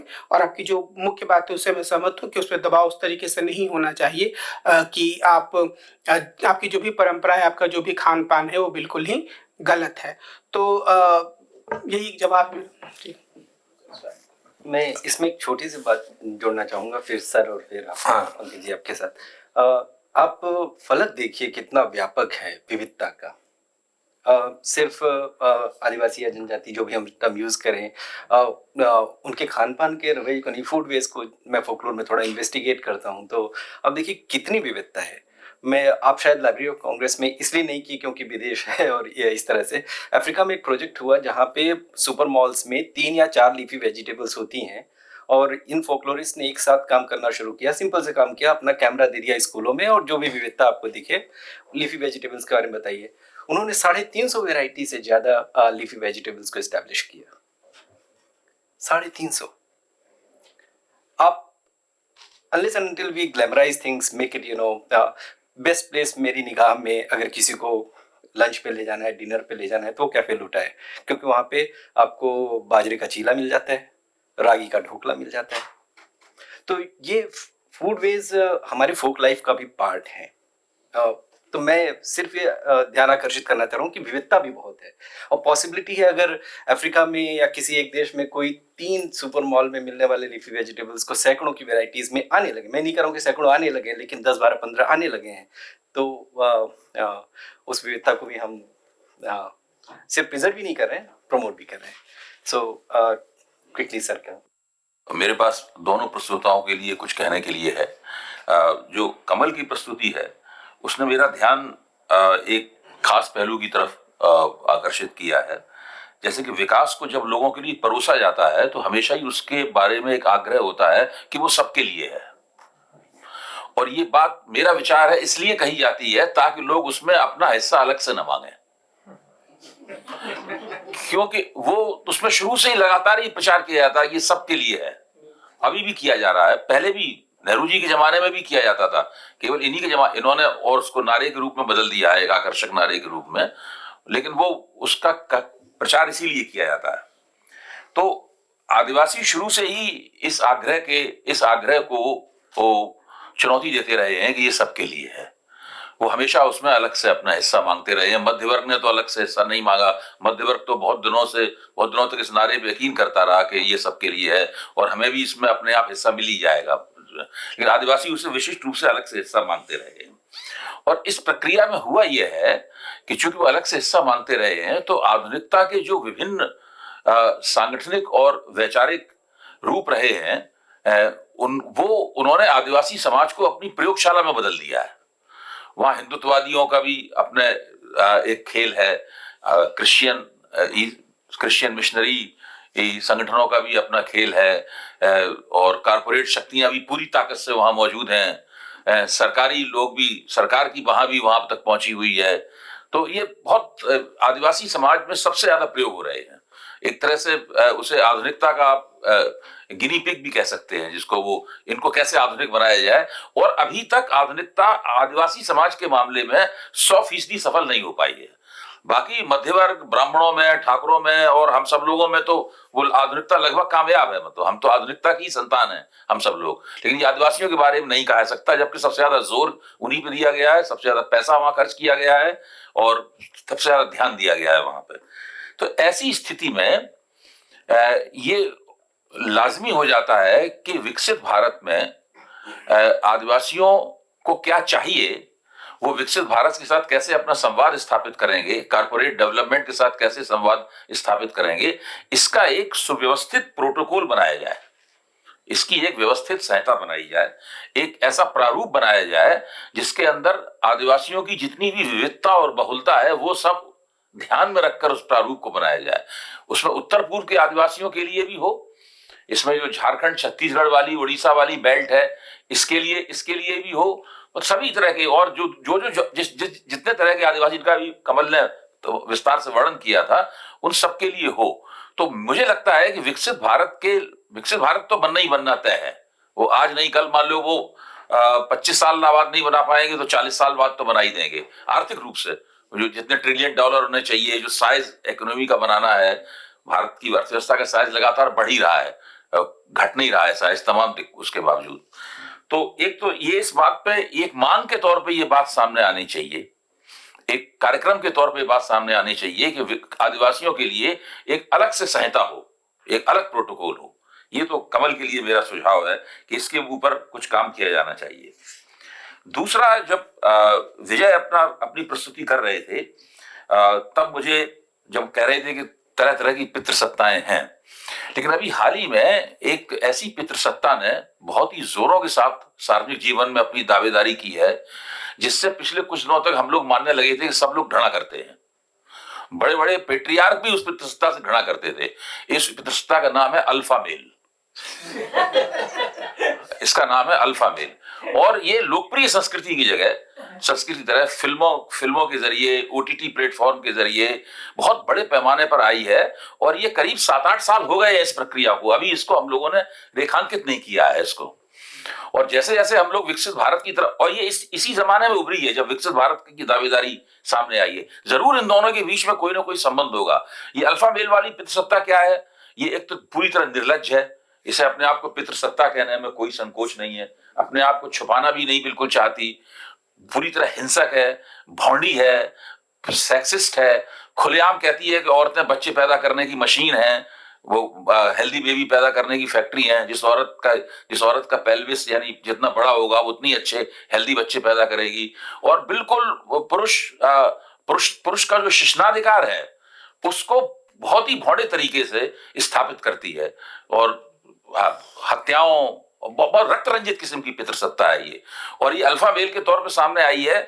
इस विकसित भारत में मुझे डर ये है कि ये पितृसत्ता विकसित भारत के बहुत सारे हिस्से को अपने कब्जे में कर लेगी, और अगर इसके खिलाफ सचेत संघर्ष नहीं किया गया और अभी से आवाज नहीं उठाई गई, और इस वक्त भारतीय समाज की स्त्रियों का एक बड़ा हिस्सा इस पितृसत्ता के बड़ी प्रशंसक भी है। जब आप सार्वजनिक जीवन में बोलते हैं ना कि हमारा सीना 56 इंच का है या हमारा सीना बहुत चौड़ा है, तो ये सब दरअसल उसी से जुड़ती है बात, ये पूरा का पूरा। तो ये एक बहुत ही विकसित भारत के संदर्भ में जो लोग स्त्री अध्ययनों में जा रहे हैं या स्त्री अध्ययन करना चाहते हैं, और उन्हें इस पहलू पर भी सोचना चाहिए। धन्यवाद जी। हाँ, इस संबंध में 3-4 दिनों से फील्ड वर्क कर रहा था मैं, तो राहुल गांधी के बारे में चौंकाने वाली बातें सुनने को मिली। कई महिलाओं ने बताया कोई जनाना है, और कल तो मेरे फील्ड में इन्वेस्टिगेटर ने बताया कि एक महिला ने यह तक कह दिया कि हिजरा है। जब मोदी के समक्ष हम उसको रखते हुए प्रश्न करते हैं तो ये हो रहा है। ये मैं इस पे एक चीज मैं थोड़ा सा कंफ्यूज हो गया। तो ये कमेंट था या कॉम्प्लीमेंट था? I will see that as a compliment. अगर कोई मुझे कहे कि आपके अंदर एक महिला है, कमेंट के निगेटिव रूप में। अच्छा, जी ने जो कहा कि एक तरफ विकसित भारत के अंदर जो खतरे एक मिनट बस, कोई मैं कहना थोड़ा सा लाइन का कमेंट। तो अभय जी, क्या ये कहना ठीक होगा कि विकसित भारत वर्सेस अल्फा भारत? मतलब अगर जिसमें अल्फा मेल की बात है और जो भारत उस अपने को उस दृष्टि से देख रहा है, तो दरअसल मैं उस पर्चे में समेट नहीं सकता था, लेकिन न्यू लिबरल कैपिटलिज्म के साथ ये टॉक्सिक मैस्कुलिनिटी का जुड़ाव है, इस पर अध्ययन हुआ है, वो अलग से एक पर्चा उस पर बनाया जा सकता है। मुझे एल्विस प्रेस्ले का याद आ रहा है कि उनके ऊपर ये इल्ज़ाम हुआ था जब विगलिंग करते थे तो वो औरतों के अंदर के शैतान को टिकल करते थे। उनको अलाउ कर दिया कि तुम शो कर सकते हो लेकिन विगलिंग नहीं होना चाहिए। तो विगलिंग के बिना जब ये पॉपुलर कल्चर में भी, फिल्मों में काफ़ी दिखाया गया है, तो मुझे लगता है उसके जड़ पे भी जाने की ज़रूरत है। उसके वजह क्या है, सोर्स क्या है। आपने कई सारी चीज़ों के लिए कहा कि बेरोजगारी बढ़ती है तो भाई अवसाद बढ़ता है। उस अवसाद का सबसे बड़ा खामियाजा कौन भुगतता है? भौतिक तौर पे भी और मानसिक तौर पे भी। तो मुझे लगता है उसका भी एक इन्वेस्टिगेशन ज़रूरी होता है। जी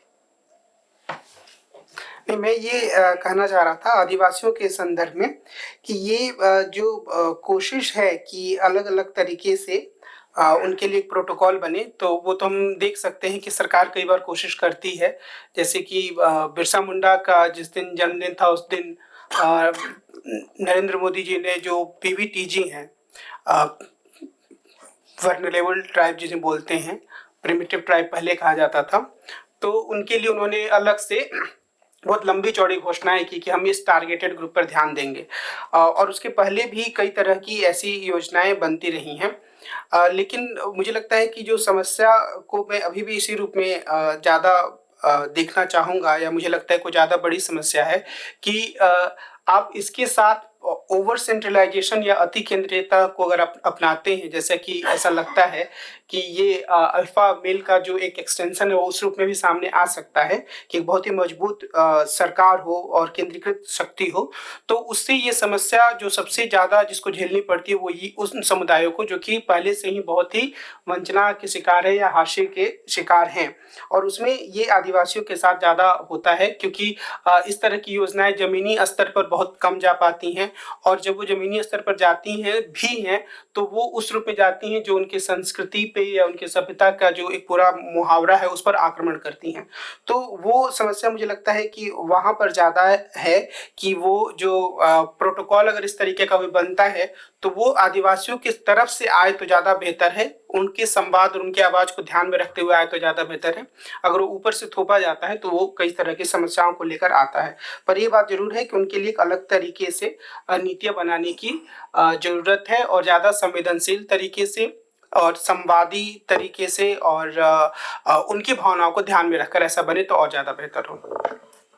मुझे लगता है अब हमें पंकज जो कि बहुत क्लास के सबसे अच्छे बच्चे की तरह बैठे हैं उनके पास आना चाहिए, बहुत ही इत्मीनान से। प्लीज पंकज। मेरा जो है सवाल या फिर यूँ कहे मेरी टिप्पणी जो है वो कमल जी के लिए है कि जो आपने पूरा डिस्कोर्स बताया, कॉन्स्टिट्यूशनल डिस्कोर्स आपने जिसकी चर्चा की ट्राइबल आइडेंटिफिकेशन के लिए कि ट्राइबल लोग कौन है, उन्हें क्या सुविधाएं देनी चाहिए, मुझे लगता है कि एक तो कॉन्स्टिट्यूशनल प्रोसेस है उनको आइडेंटिफाई करने का, और दूसरा जो प्रोसेस है कई बार हमको इतिहास में पीछे जाना होता है। चूंकि इस कमरे में मिडीवल और अर्ली मॉडर्न हिस्टोरियंस मेजॉरिटी में बैठे हुए हैं भर भर के, हम तीन तो दिख ही रहे हैं, पीछे एक और है तो थोड़ा सा हम उसको और पीछे ले जाके उस कॉन्स्टिट्यूशनल प्रोसेस या फिर कॉलोनियल प्रोसेस से भी परे अलग एक कल्चरल प्रोसेस है। और जैसा कि आपने खुद ही कहा कि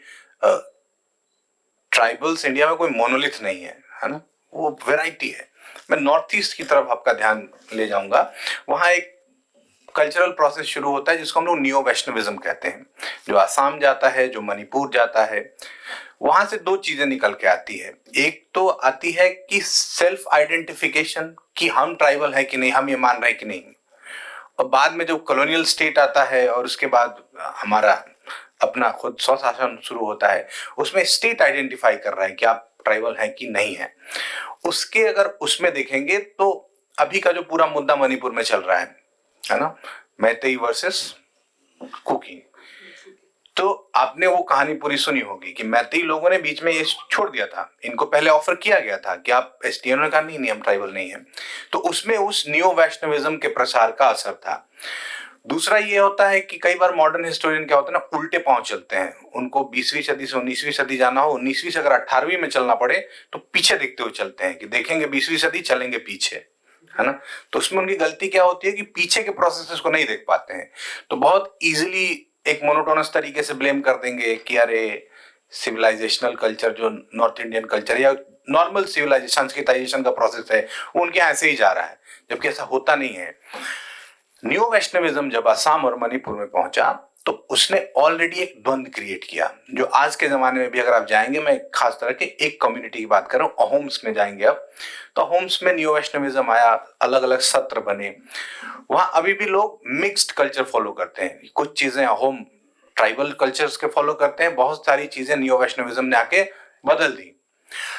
अब क्या होता है कि वहां एक द्वंद्व ये एस्टेब्लिश हो गया है कि अगर आपने अहोम रिचुअल्स से बहुत सारी चीजें ज्यादा कर ली तो आप जिस न्यू वैष्णव सत्र से जुड़े हुए हैं वो सत्र बुरा मान जाएगा, ठीक है। आलम यह है कि अब सेल्फ आइडेंटिफिकेशन का कारण क्या है कि अब ये लोग सेल्फ आइडेंटिफाई कर रहे हैं खुद को ट्राइबल से, जो पहले न्यू वैष्णव या उसके पाले में खुद को आइडेंटिफाई कर रहे थे। तो क्या इसमें हम जो पूरा कैपिटलिज्म है, न्यू लिबरल इकोनॉमिक मॉडल है, उसको देखते हुए पिछले 20-25 सालों में ही ये चीजें बढ़ी है कि अब हम वापस से अपने आप को आइडेंटिफाई कर रहे हैं एज अ ट्राइबल, और स्टेट भी हमें आइडेंटिफाई करे, है ना, क्योंकि कम से कम 10 जनजातियां ऐसी हैं जिन्होंने पार्लियामेंट में जिनके जो रिप्रेजेंटेटिव्स हैं उन्हें कई बार ये बात की कि इनको जो है ट्राइबल बनाया जाए, इनको ट्राइबल बनाया जाए। उसी सिलसिले में मणिपुर के हाई कोर्ट ने मैती लोगों को ट्राइबल होने का दर्जा दिया और उसके बाद जो पूरा संघर्ष शुरू हुआ। तो हम इसको किस तरीके से देखें? आपने काफी रोचक बातें कही, सॉरी,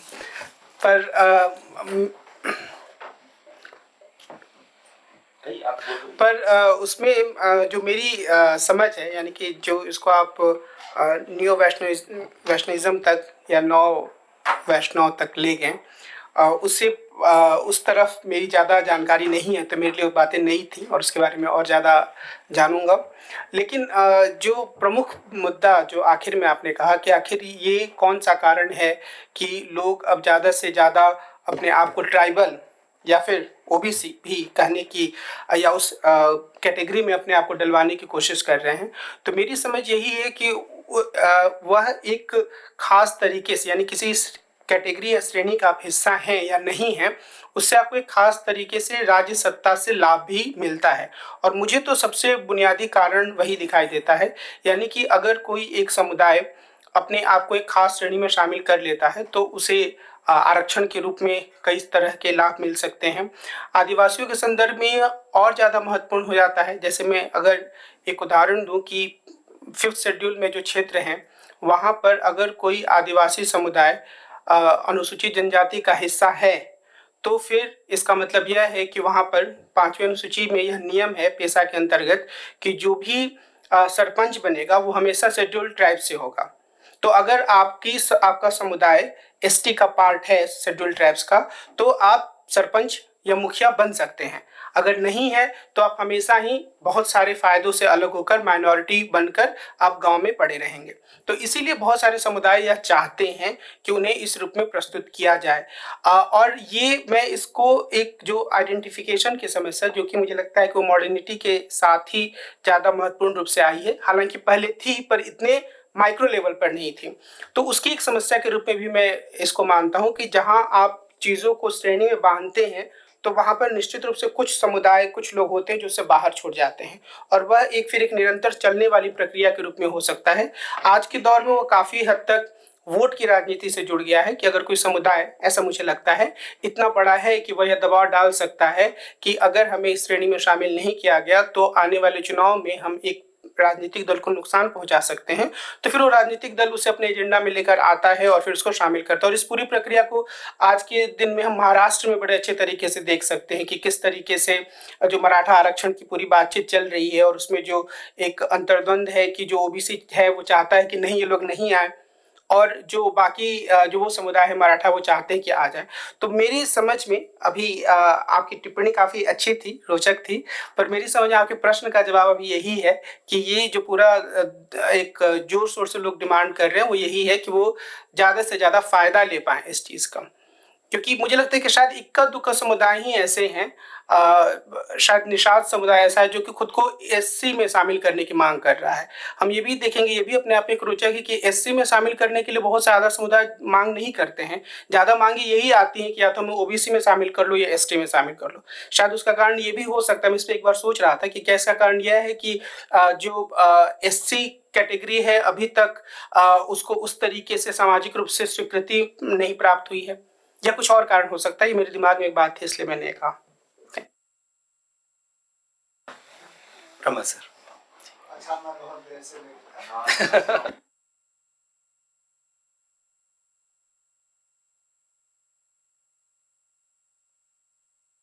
कि विकसित भारत में 6 से 8%, 6% पर तो मैं बिल्कुल कंफर्म हूँ, घुमंतु और विमुक्त जातियों का मामला है। यूपीए फर्स्ट में एक कमीशन गठित हुआ 2008 में, उसकी रिपोर्ट आई, रिपोर्ट सरकार ने लागू नहीं की। 2019 में भी उसके पहले एक रिपोर्ट आई, उसको भी सरकार ने लागू नहीं की। दोनों कमीशनों ने, जिसको कहते हैं सवा, मतलब आधे का आधा मन, एक आधे मन से काम होता, आधे के आधे मन से काम किया, और उसमें बहुत मतलब कोई ठीक ठाक फील्ड वर्क, कोई ठीक ठाक काम नहीं किया। तो वो रिपोर्ट सरकारों के द्वारा लागू करने लायक ही नहीं है। मतलब ये तो वो कहती है रिपोर्ट की घुमंतु और विमुक्त जातियों को आरक्षण दे दीजिए, लेकिन सरकार बहादुर कहते हैं कि कैसे दे दे, तो उसमें कोई ऐसी चीज नहीं है। नीति आयोग ने एक 1.5 साल तक काम करवाया, वो पता नहीं क्यों फिर इधर बंद कर दिया घुमंतुओं पर। तो विकसित भारत की अगर बात की जाए तो ये जो गांव से बाहर हैं, शमशानों में बसे, कहीं बाग में बसे, कहीं चौहद्दियों पे बसे, या शहरों में पुलों के नीचे बसे, यमुना में, दिल्ली में 22 किलोमीटर यमुना बहती है और इसके लगभग बाएं तरफ कह लीजिए, बाएं तरफ पूरी की पूरी बस्तियां इनकी बसी हुई हैं, जो बिल्कुल बेघर लोग हैं, अलग अलग जगहों से घूम टहल के आए हैं, कहीं नहीं मिल रहा। तो इनके बारे में विकसित भारत का कोई नजरिया दिख नहीं रहा है। और उसमें सोशल साइंस या पॉलिटिकल कमेंटेटर्स, अखबारों की एक दिक्कत ये है कि वह गिवन कैटेगरीज में बात करने के आदी हो जाते हैं। अगर सरकार ये कहे कि शेड्यूल ट्राइब का विकास हमने बहुत किया, तो हो सकता है कि कोई पॉलिटिकल साइंटिस्ट कह दे नहीं हुजूर आपने कैसे किया, हम तो नहीं जानते हैं कि आपने किया है, या कोई उसका समर्थन भी कर सकता है नहीं आपने बहुत किया है। लेकिन जब सरकार कह ही नहीं रही कि एक कैटेगरी एग्जिस्ट करती है जिसका नाम डिनोटिफाइड ट्राइब है, या उसको आप कुछ भी कहें, तो आप उसकी ना तो आलोचना कर रहे हैं और ना उनके बारे में जानने का प्रयास कर रहे हैं। तो विकसित भारत की कल्पना में एक दिक्कत ये हो गई है कि हमारे जो डिस्कोर्सेज हैं ये स्टेट कंट्रोल्ड हैं और समाज अपने आप को वहां नहीं ले जा पा रहा है, उसमें शामिल नहीं कर पा रहा है विकसित भारत की उस योजना में। समाज मतलब जिसका एक अंग बुद्धिजीवी भी है, पॉलिटिकल साइंटिस्ट भी है, सोशल साइंटिस्ट, इतिहासकार, कुछ भी आप उसे कहें, तो वो नहीं है। तो इस पे ज्यादा मतलब थोड़ी देने की जरूरत है कि हम ये देखें कि हमारे आसपास आउट ऑफ द कैटेगरी कौन से लोग हैं जो अनुसूचित जातियों में नहीं है, अनुसूचित जनजाति में नहीं है, अन्य पिछड़ा वर्ग में नहीं है। सारा का सारा झगड़ा 2-3 दिन से लगा हुआ है इस बात पर कि जो अनुसूचित जाति और अनुसूचित जनजाति के अंदर कैटेगराइजेशन कर दिया जाए, लेकिन वो ऑलरेडी है तो उस पर विद्वानों ने काम कर रखा है, तो उसका एक बना बनाया मामला है, तो उसको तोड़ फोड़ के एक तीसरा मामला बना सकते हैं। लेकिन एक मामला बनाया जाना है कि इतने प्रतिशत लोग हैं, ये कौन सारे लोग हैं, कहाँ दिक्कत है। एक छोटी सी बात है कि मैं अपनी बात खत्म कर दूंगा। यहाँ आगरा से फतेहपुर सीकरी जाइए तो एक टोल पड़ता है फतेहपुर नगला, तो वहां पर भालू का तमाशा नाच दिखाने वाले लोग थे। तो दिल्ली के लोगों को दया उमड़ी तो उन्होंने कहा कि ये काम गलत है, तो उनके भालू छीन लिए और उनको कहा कि हम आपको 50,000 रुपया दे रहे हैं और जब लड़की की शादी होगी तो 5,000 रुपया देंगे। तो मैं जब कई बार उनसे गया तो एक बार तो उन्होंने मुझे खदेड़ ही दिया कि बताइए कि तुम भी ऐसे ही कुछ करने आए होगे, अब मेरा घर ले लोगे, तो 5,000 में कहाँ शादी होती है। तो वो लोग बिल्कुल बेरोजगार हो गए। तो उत्तर प्रदेश में ऐसे 58 के करीब समुदाय हैं जो ना अनुसूचित जात है, ना अन्य पिछड़ा वर्ग में है, ना शेड्यूल ट्राइब में है, और उनकी संख्या 6 से 8% है। अच्छा, एक बढ़िया काम ये हुआ, आधार कार्ड दे दिया है, मतलब वो भारत के नागरिक हैं लेकिन अर्धनागरिक सुविधाओं के साथ हैं। आधार कार्ड है तो सरकार तो बना रहे हैं, लेकिन सरकार उनके लिए कोई, जो अभय जी जो कह रहे थे कि सबका साथ कर रही है सरकार, तो कुछ चीजें तो उनको मिल जा रही हैं, लेकिन जो बेसिक चीज है कि जमीन हो, शिक्षा हो, उनकी एक पहचान हो, उनकी एक श्रेणी हो, इवन अपनी वो दावेदारी भी पेश कर सकें। जैसे मैं ये कह सकता हूँ कि मैं अनुसूचित जाति का हूँ, मेरा सर्टिफिकेट नहीं बन रहा है, या मेरा सर्टिफिकेट बन गया तो मैं बहिष्कृत हूँ, मेरे लिए डॉक्टर अम्बेडकर ने ऐसा कहा था, तो मैं एक दावा पेश कर सकता हूँ। लेकिन अगर मैं सांसी समुदाय का हूँ, अगर मैं कलंदर हूँ, अगर मैं किसी ऐसे समुदाय का हूँ, कबूतरा हूँ, तो मैं कैसे अपना दावा पेश करूँ। तो इस देश में 6 से 8% लोग हैं दावा पेश करने की हालात में नहीं है। तो जब विकसित भारत की बात हो तो ये बेसिक मामला है कि सबको दावेदारियां दी जाएं, तो ये दावेदारियों के पुनर्वितरण का भी मामला है, तो उस पर भी हमें थोड़ा ध्यान देना चाहिए, ये मैं कहना चाह रहा हूँ। बहुत बहुत शुक्रिया। आप जोड़ना चाह रहा था कि ऐसे मामले ना बहुत सारे जो नेशनल पार्क बने हैं, राष्ट्रीय उद्यान, उसके आसपास के क्षेत्रों में भी देखने को मिल सकता है कि ऐसे बहुत सारे समुदाय हैं जो कि अर्ध नागरिक के रूप में अपनी ज़िंदगी गुजारने के लिए अभिशप्त हैं। जैसे एक टोंगिया गांव करके एक श्रेणी है, तो अंग्रेजों के ज़माने में वो इसलिए बनाई गई थी कि जहाँ जहाँ जंगल अंग्रेज बर्बाद करते जा रहे हैं, वहाँ वहाँ फिर से जंगल लगाने का काम लोग करेंगे। उसमें गए कौन लोग? उसमें वो लोग गए जो कि अपने गाँव में जिनके पास ज़मीन नहीं थी, उत्तर भारत के लोग थे। तो ये लोग एक साथ गए, अलग अलग गांव के लोग गए, तो एक चलायमान गांव जो कि हमेशा 10 साल बाद एक जगह से दूसरी जगह चला जाए, वो बन गया। 1984 के आसपास इस प्रथा को बंद किया गया, तो जहां जो था वो वहीं बस गया। तो वो लोग जंगलों के आसपास या कई बार राष्ट्रीय पार्क के भीतर बसे हुए हैं, और वो आदिवासी नहीं है, शेड्यूल ट्राइब्स नहीं है, और खुद को वो आदिवासी भी नहीं मानते हैं, क्योंकि वो उत्तर भारत के जो किसी बिहार के या पूर्वी उत्तर प्रदेश के गांव से गए हैं, दलित हैं, तो वो अपने आप को उसी रूप में प्रस्तुत करते हैं। तो उनकी स्थिति विमुक्त जनजातियों की तरह नहीं है कि वो किसी कैटेगरी में नहीं है, पर उनकी स्थिति ऐसी जरूर है कि वो जंगल में अगर नेशनल पार्क के भीतर कुछ लेने के लिए जाते हैं तो फॉरेस्ट डिपार्टमेंट उनके ऊपर टैक्स लगाता है। उनके वो जंगल में अपनी जमीन की दावेदारी नहीं कर सकते हैं, क्योंकि वो शेड्यूल ट्राइब्स नहीं है, और वन अधिकार कानून के अनुसार उनको ये साबित करना है कि वो उस जगह पर 75 साल से रह रहे हैं, और 3 पीढ़ियों से। यानी कि ऐसे जो आपने बात की उसके समर्थन में सिर्फ ये बात कर रहा हूँ कि अलग अलग जगहों पर ऐसे बहुत सारे समुदाय हैं जो कि नागरिक हैं, इस बात की ही उनके पास पहचान नहीं है, वो बहुत मजबूती से अपने किसी अधिकारों की दावेदारी नहीं कर सकते हैं, और वहां पर राज्य सिर्फ पहुंचता है वन विभाग के माध्यम से, और वन विभाग एक बहुत ही सामंती व्यक्ति के रूप या सामंती संस्था के रूप में वहाँ पर काम करता है। तो निश्चित रूप से मैं आपकी इस बात से सहमत हूँ कि ऐसे बहुत सारे समुदायों के ऊपर ध्यान देना चाहिए अगर हम अपने देश को विकसित भारत की दिशा में आगे बढ़ाना चाहते हैं तो। Thank you Kamal. Naresh sir. छोटा सवाल है, आपको बहुत कष्ट नहीं दूंगा। आपने ये बात दर्ज की कि राष्ट्रीय आंदोलन के दौरान जो एक खास एक प्रवृत्ति थी, मतलब राष्ट्र का जो ख्याल था कि वो एक सेंट्रलाइज देश हो, मन केंद्रीकृत, और जयपाल सिंह जो है इस बात की खिलाफत करते थे। बस सवाल इसके बाद शुरू होता है, क्या इस दौरान आदिवासियों की ओर से राष्ट्र की कोई एक वैकल्पिक अवधारणा कहीं है कि जो राष्ट्र आप तय कर रहे हैं, जो मुख्यधारा के लोग तय कर रहे हैं, शहर के लोग कर रहे हैं, वो एक खास ढंग का देश है? तो क्या जो आदिवासी चिंतन है और राजनीति है, क्या उनकी ओर से कोई मतलब इस तरह का कोई है विचार कि नहीं, देश को इस तरह का या राष्ट्र को का स्वरूप, इसका ढांचा कुछ और होना चाहिए? नहीं, एक तो ये है कि मैं शायद यह नहीं कहना चाह रहा था कि राष्ट्रीय आंदोलन बिल्कुल ही केंद्रीकृत राज्य बनाने की अवधारणा थी, उसमें अलग अलग स्वर थे, लेकिन हमेशा इस चीज़ को संदेह की निगाह से देखा गया कि अंग्रेजों ने ये जो 5th शेड्यूल बनाया है या जो 6th शेड्यूल बनाया है, वो उनके बांटो और राज्य करो की नीति के हिसाब से है। तो वो एक समझ थी, खासतौर पे महात्मा गांधी जिस तरीके से ग्राम स्वराज्य की कल्पना कर रहे थे कि विकेंद्रीकृत व्यवस्था होनी चाहिए।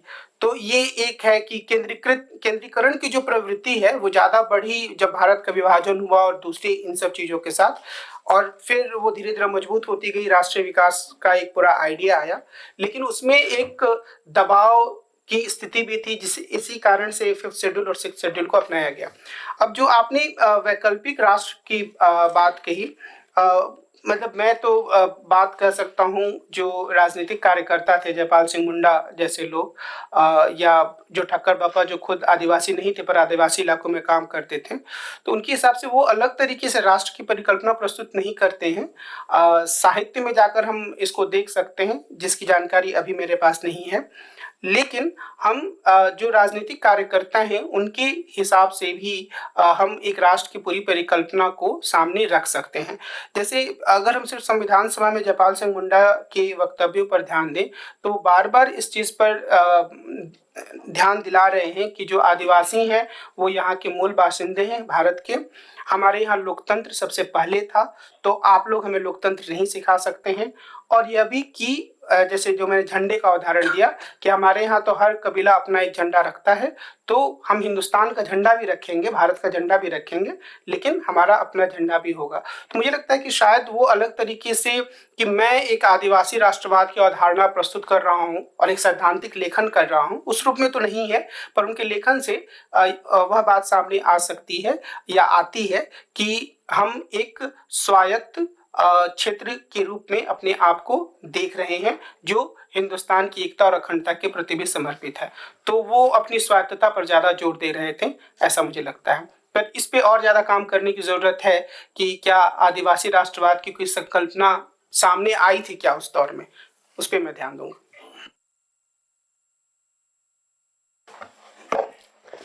मेरा कमल सर से एक प्रश्न है, मतलब कि जैसे अभी आपने आदिवासी जनजातीय के विकास के बारे में जो चर्चा किया कि किस तरीके से वो पिछड़े हुए हैं, और झारखंड और उड़ीसा के संदर्भ में जब हम बात करते हैं, और सर ने भी बताया कि किस तरह एक ठोस नीति बनाने की आवश्यकता है, और खास करके जब जो खनिज बहुल जो संपन्न क्षेत्र है वहाँ पे देखते हैं तो उनकी स्थिति और भी बहुत बदतर है। और ये तमाम रिपोर्ट इस तरह से बताते हैं कि हमारे देश का किस तरीके से दुर्भाग्य है कि जहाँ पे ये जनजातीय समुदाय रहता है वहाँ पे सबसे ज़्यादा प्राकृतिक संसाधन है, नदियाँ हैं, सब है। इसके बावजूद अगर उनके मानव विकास या सामाजिक विकास की बात करें तो उसमें बहुत निम्न स्तर पर है, और सरकार भी लगातार इस पे प्रयास करती है। और क्योंकि खनिज में ये हुआ कि वहाँ पे जो उत्खनन जो परियोजनाएं चलती थी उसमें उनकी एक लाभ की हिस्सेदारी होना चाहिए। तो इस संबंध में 2015 में जो डिस्ट्रिक्ट मिनरल फाउंडेशन आया MMDR एक्ट के तहत, प्रधानमंत्री खनिज कल्याण क्षेत्र योजना के तहत, जिसमें ये हुआ कि जितने भी जो खनिज जो खनन कर रहे हैं जो कंपनियां, उनका 1/3 रॉयल्टी जो है वो उन समुदायों पर खर्चा किया जाएगा।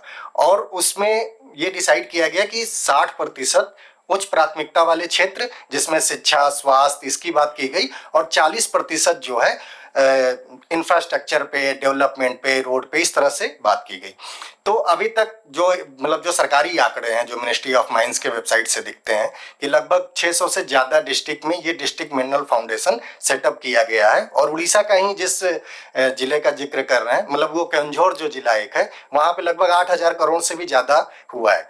तो सवाल जब हम विकास की बात करें तो ये मतलब ये बहुत जल्दी होगा कि इसका डिसीजन लेना कि कितना ये कारगर रहा है, लेकिन ये किस तरीके से, क्या ये जो योजना है या जो डिस्ट्रिक्ट मिनरल फाउंडेशन है जो कि स्टेट के सहयोग से चलेगा, तो उनके जीवन में ये किस तरह से परिवर्तन ला रहा है, या फिर क्या है, मतलब इस पे थोड़ा समय, क्योंकि विकास विकसित भारत में एक परियोजना के तहत अगर ये भी है तो इसको किस तरीके से देखते हैं ये? नहीं, मैंने भी इस पे कोई फील्ड स्टडी नहीं किया है कि इस विशेष योजना का कितना स्वरूप मैं बता पाऊँ, लेकिन मैं इसको दूसरे संदर्भ में थोड़ा सा देखना चाहूँगा। और वो मुझे ये लगता है कि अगर हम बहुत नज़दीक जाकर देखें तो वो जो पैसा खर्च कौन करेगा और उसके बारे में फैसला कौन करेगा, ये एक मुद्दा इस पूरे कानून में है। दूसरा ये कि जो पूरा मॉडल है उसमें ये नहीं है कि रोजगार कितना दिया जाएगा वहाँ के लोगों को, उसमें यह बात भी शामिल नहीं है कि ये जो पीढ़ियों तक उनका कितना हक रहेगा इस पूरी परियोजना में। तो इस तरह कई वैकल्पिक मॉडल कई संगठनों के द्वारा तैयार किए गए कि अगर कोई ऐसी कोई माइनिंग होती है तो उसमें जो स्थानीय समुदाय हैं उनका पीढ़ियों तक की हिस्सेदारी हो। मतलब ये नहीं है कि आपने अभी कुछ मुआवजा दे दिया, कुछ पैसा खर्चा कर दिया, इस तरह की चीज़ें। तो उसमें मैं सिर्फ ये बोलना चाह रहा हूँ, असल में मेरे बोलने का अर्थ सिर्फ ये है कि इस तरह की योजनाओं में कई बार वो योजना को बनाने में, फिर उनको लागू करने में चालाकी वाली बात ज़्यादा सामने आ जाती है जो केंद्रीय एजेंसियां होती हैं, जो बाहर से संस्थान आते हैं। मैं आपको एक उदाहरण यहाँ पर वेदांता मामले का दूंगा जो इससे अलग है, जो आप बात कर रहे हैं कि उसमें सुप्रीम कोर्ट ने ये कहा कि जो गांव है उन गांवों से पूछा जाए कि वहाँ पर माइनिंग होगी या नहीं होगी। तो पहले तो कम गाँवों को चुना गया क्योंकि 100 गाँव प्रभावित हो रहे थे, लेकिन तय किया गया कि 8 या 12 गांवों से पूछा जाएगा। तो जब वो प्रक्रिया चली तो उस पूरी प्रक्रिया में उड़ीसा के जो पुलिस विभाग के जो लोग थे, जो प्रशासनिक अधिकारी थे, उन्होंने एक तरीके से जो वेदांता कंपनी थी उनके एजेंट के रूप में काम किया, कोशिश किया कि आदिवासियों को बरगलाया जा सके, कुछ डरा कर, धमका कर, शराब दे करके। तो वो मैं सिर्फ ये कहना चाह रहा हूँ कि जो सबसे बड़ी समस्या है आदिवासियों के संदर्भ में वो ये कि एक तो जो नीतियाँ बनती हैं उसमें बहुत सारी खामियां रहती हैं, लेकिन जब उन्हें लागू करने की कोशिश की जाती है तो ऐसा लगता है कि जिन पर लागू करने की जिम्मेदारी है वो पूरी तरीके से एक बाहरी एजेंसी के रूप में है जो किसी भी तरीके से खाना पूर्ति कर रहे हैं। और ये वेदांता मामले में भी दिखा और बाकी इस तरह के उदाहरणों पर भी। पर विशेष रूप से आपने जिस कानून का जिक्र किया उसमें मुझे लगता है कि उस कानून में भी कई खामियां हैं, लेकिन उसके नियम जो योजना का तो और लेकिन उस योजना के कार्यान्वयन में हमें और ज़्यादा नज़दीक से जाकर देखना होगा, जो मैंने कम से कम फील्ड पर जाकर नहीं देखा अभी, तो इस पर टिप्पणी ज़्यादा नहीं कर पाऊंगा। बहुत बहुत धन्यवाद कमल। मुझे लगता है ये चर्चा तो चलती रहेगी अगर रोकी ना जाए, तो हम 10 मिनट अपने एक्स्ट्रा बचा लेते हैं चाय के लिए। अगर कोई प्रश्न होंगे तो चाय पे हो जाएगी। जी धन्यवाद।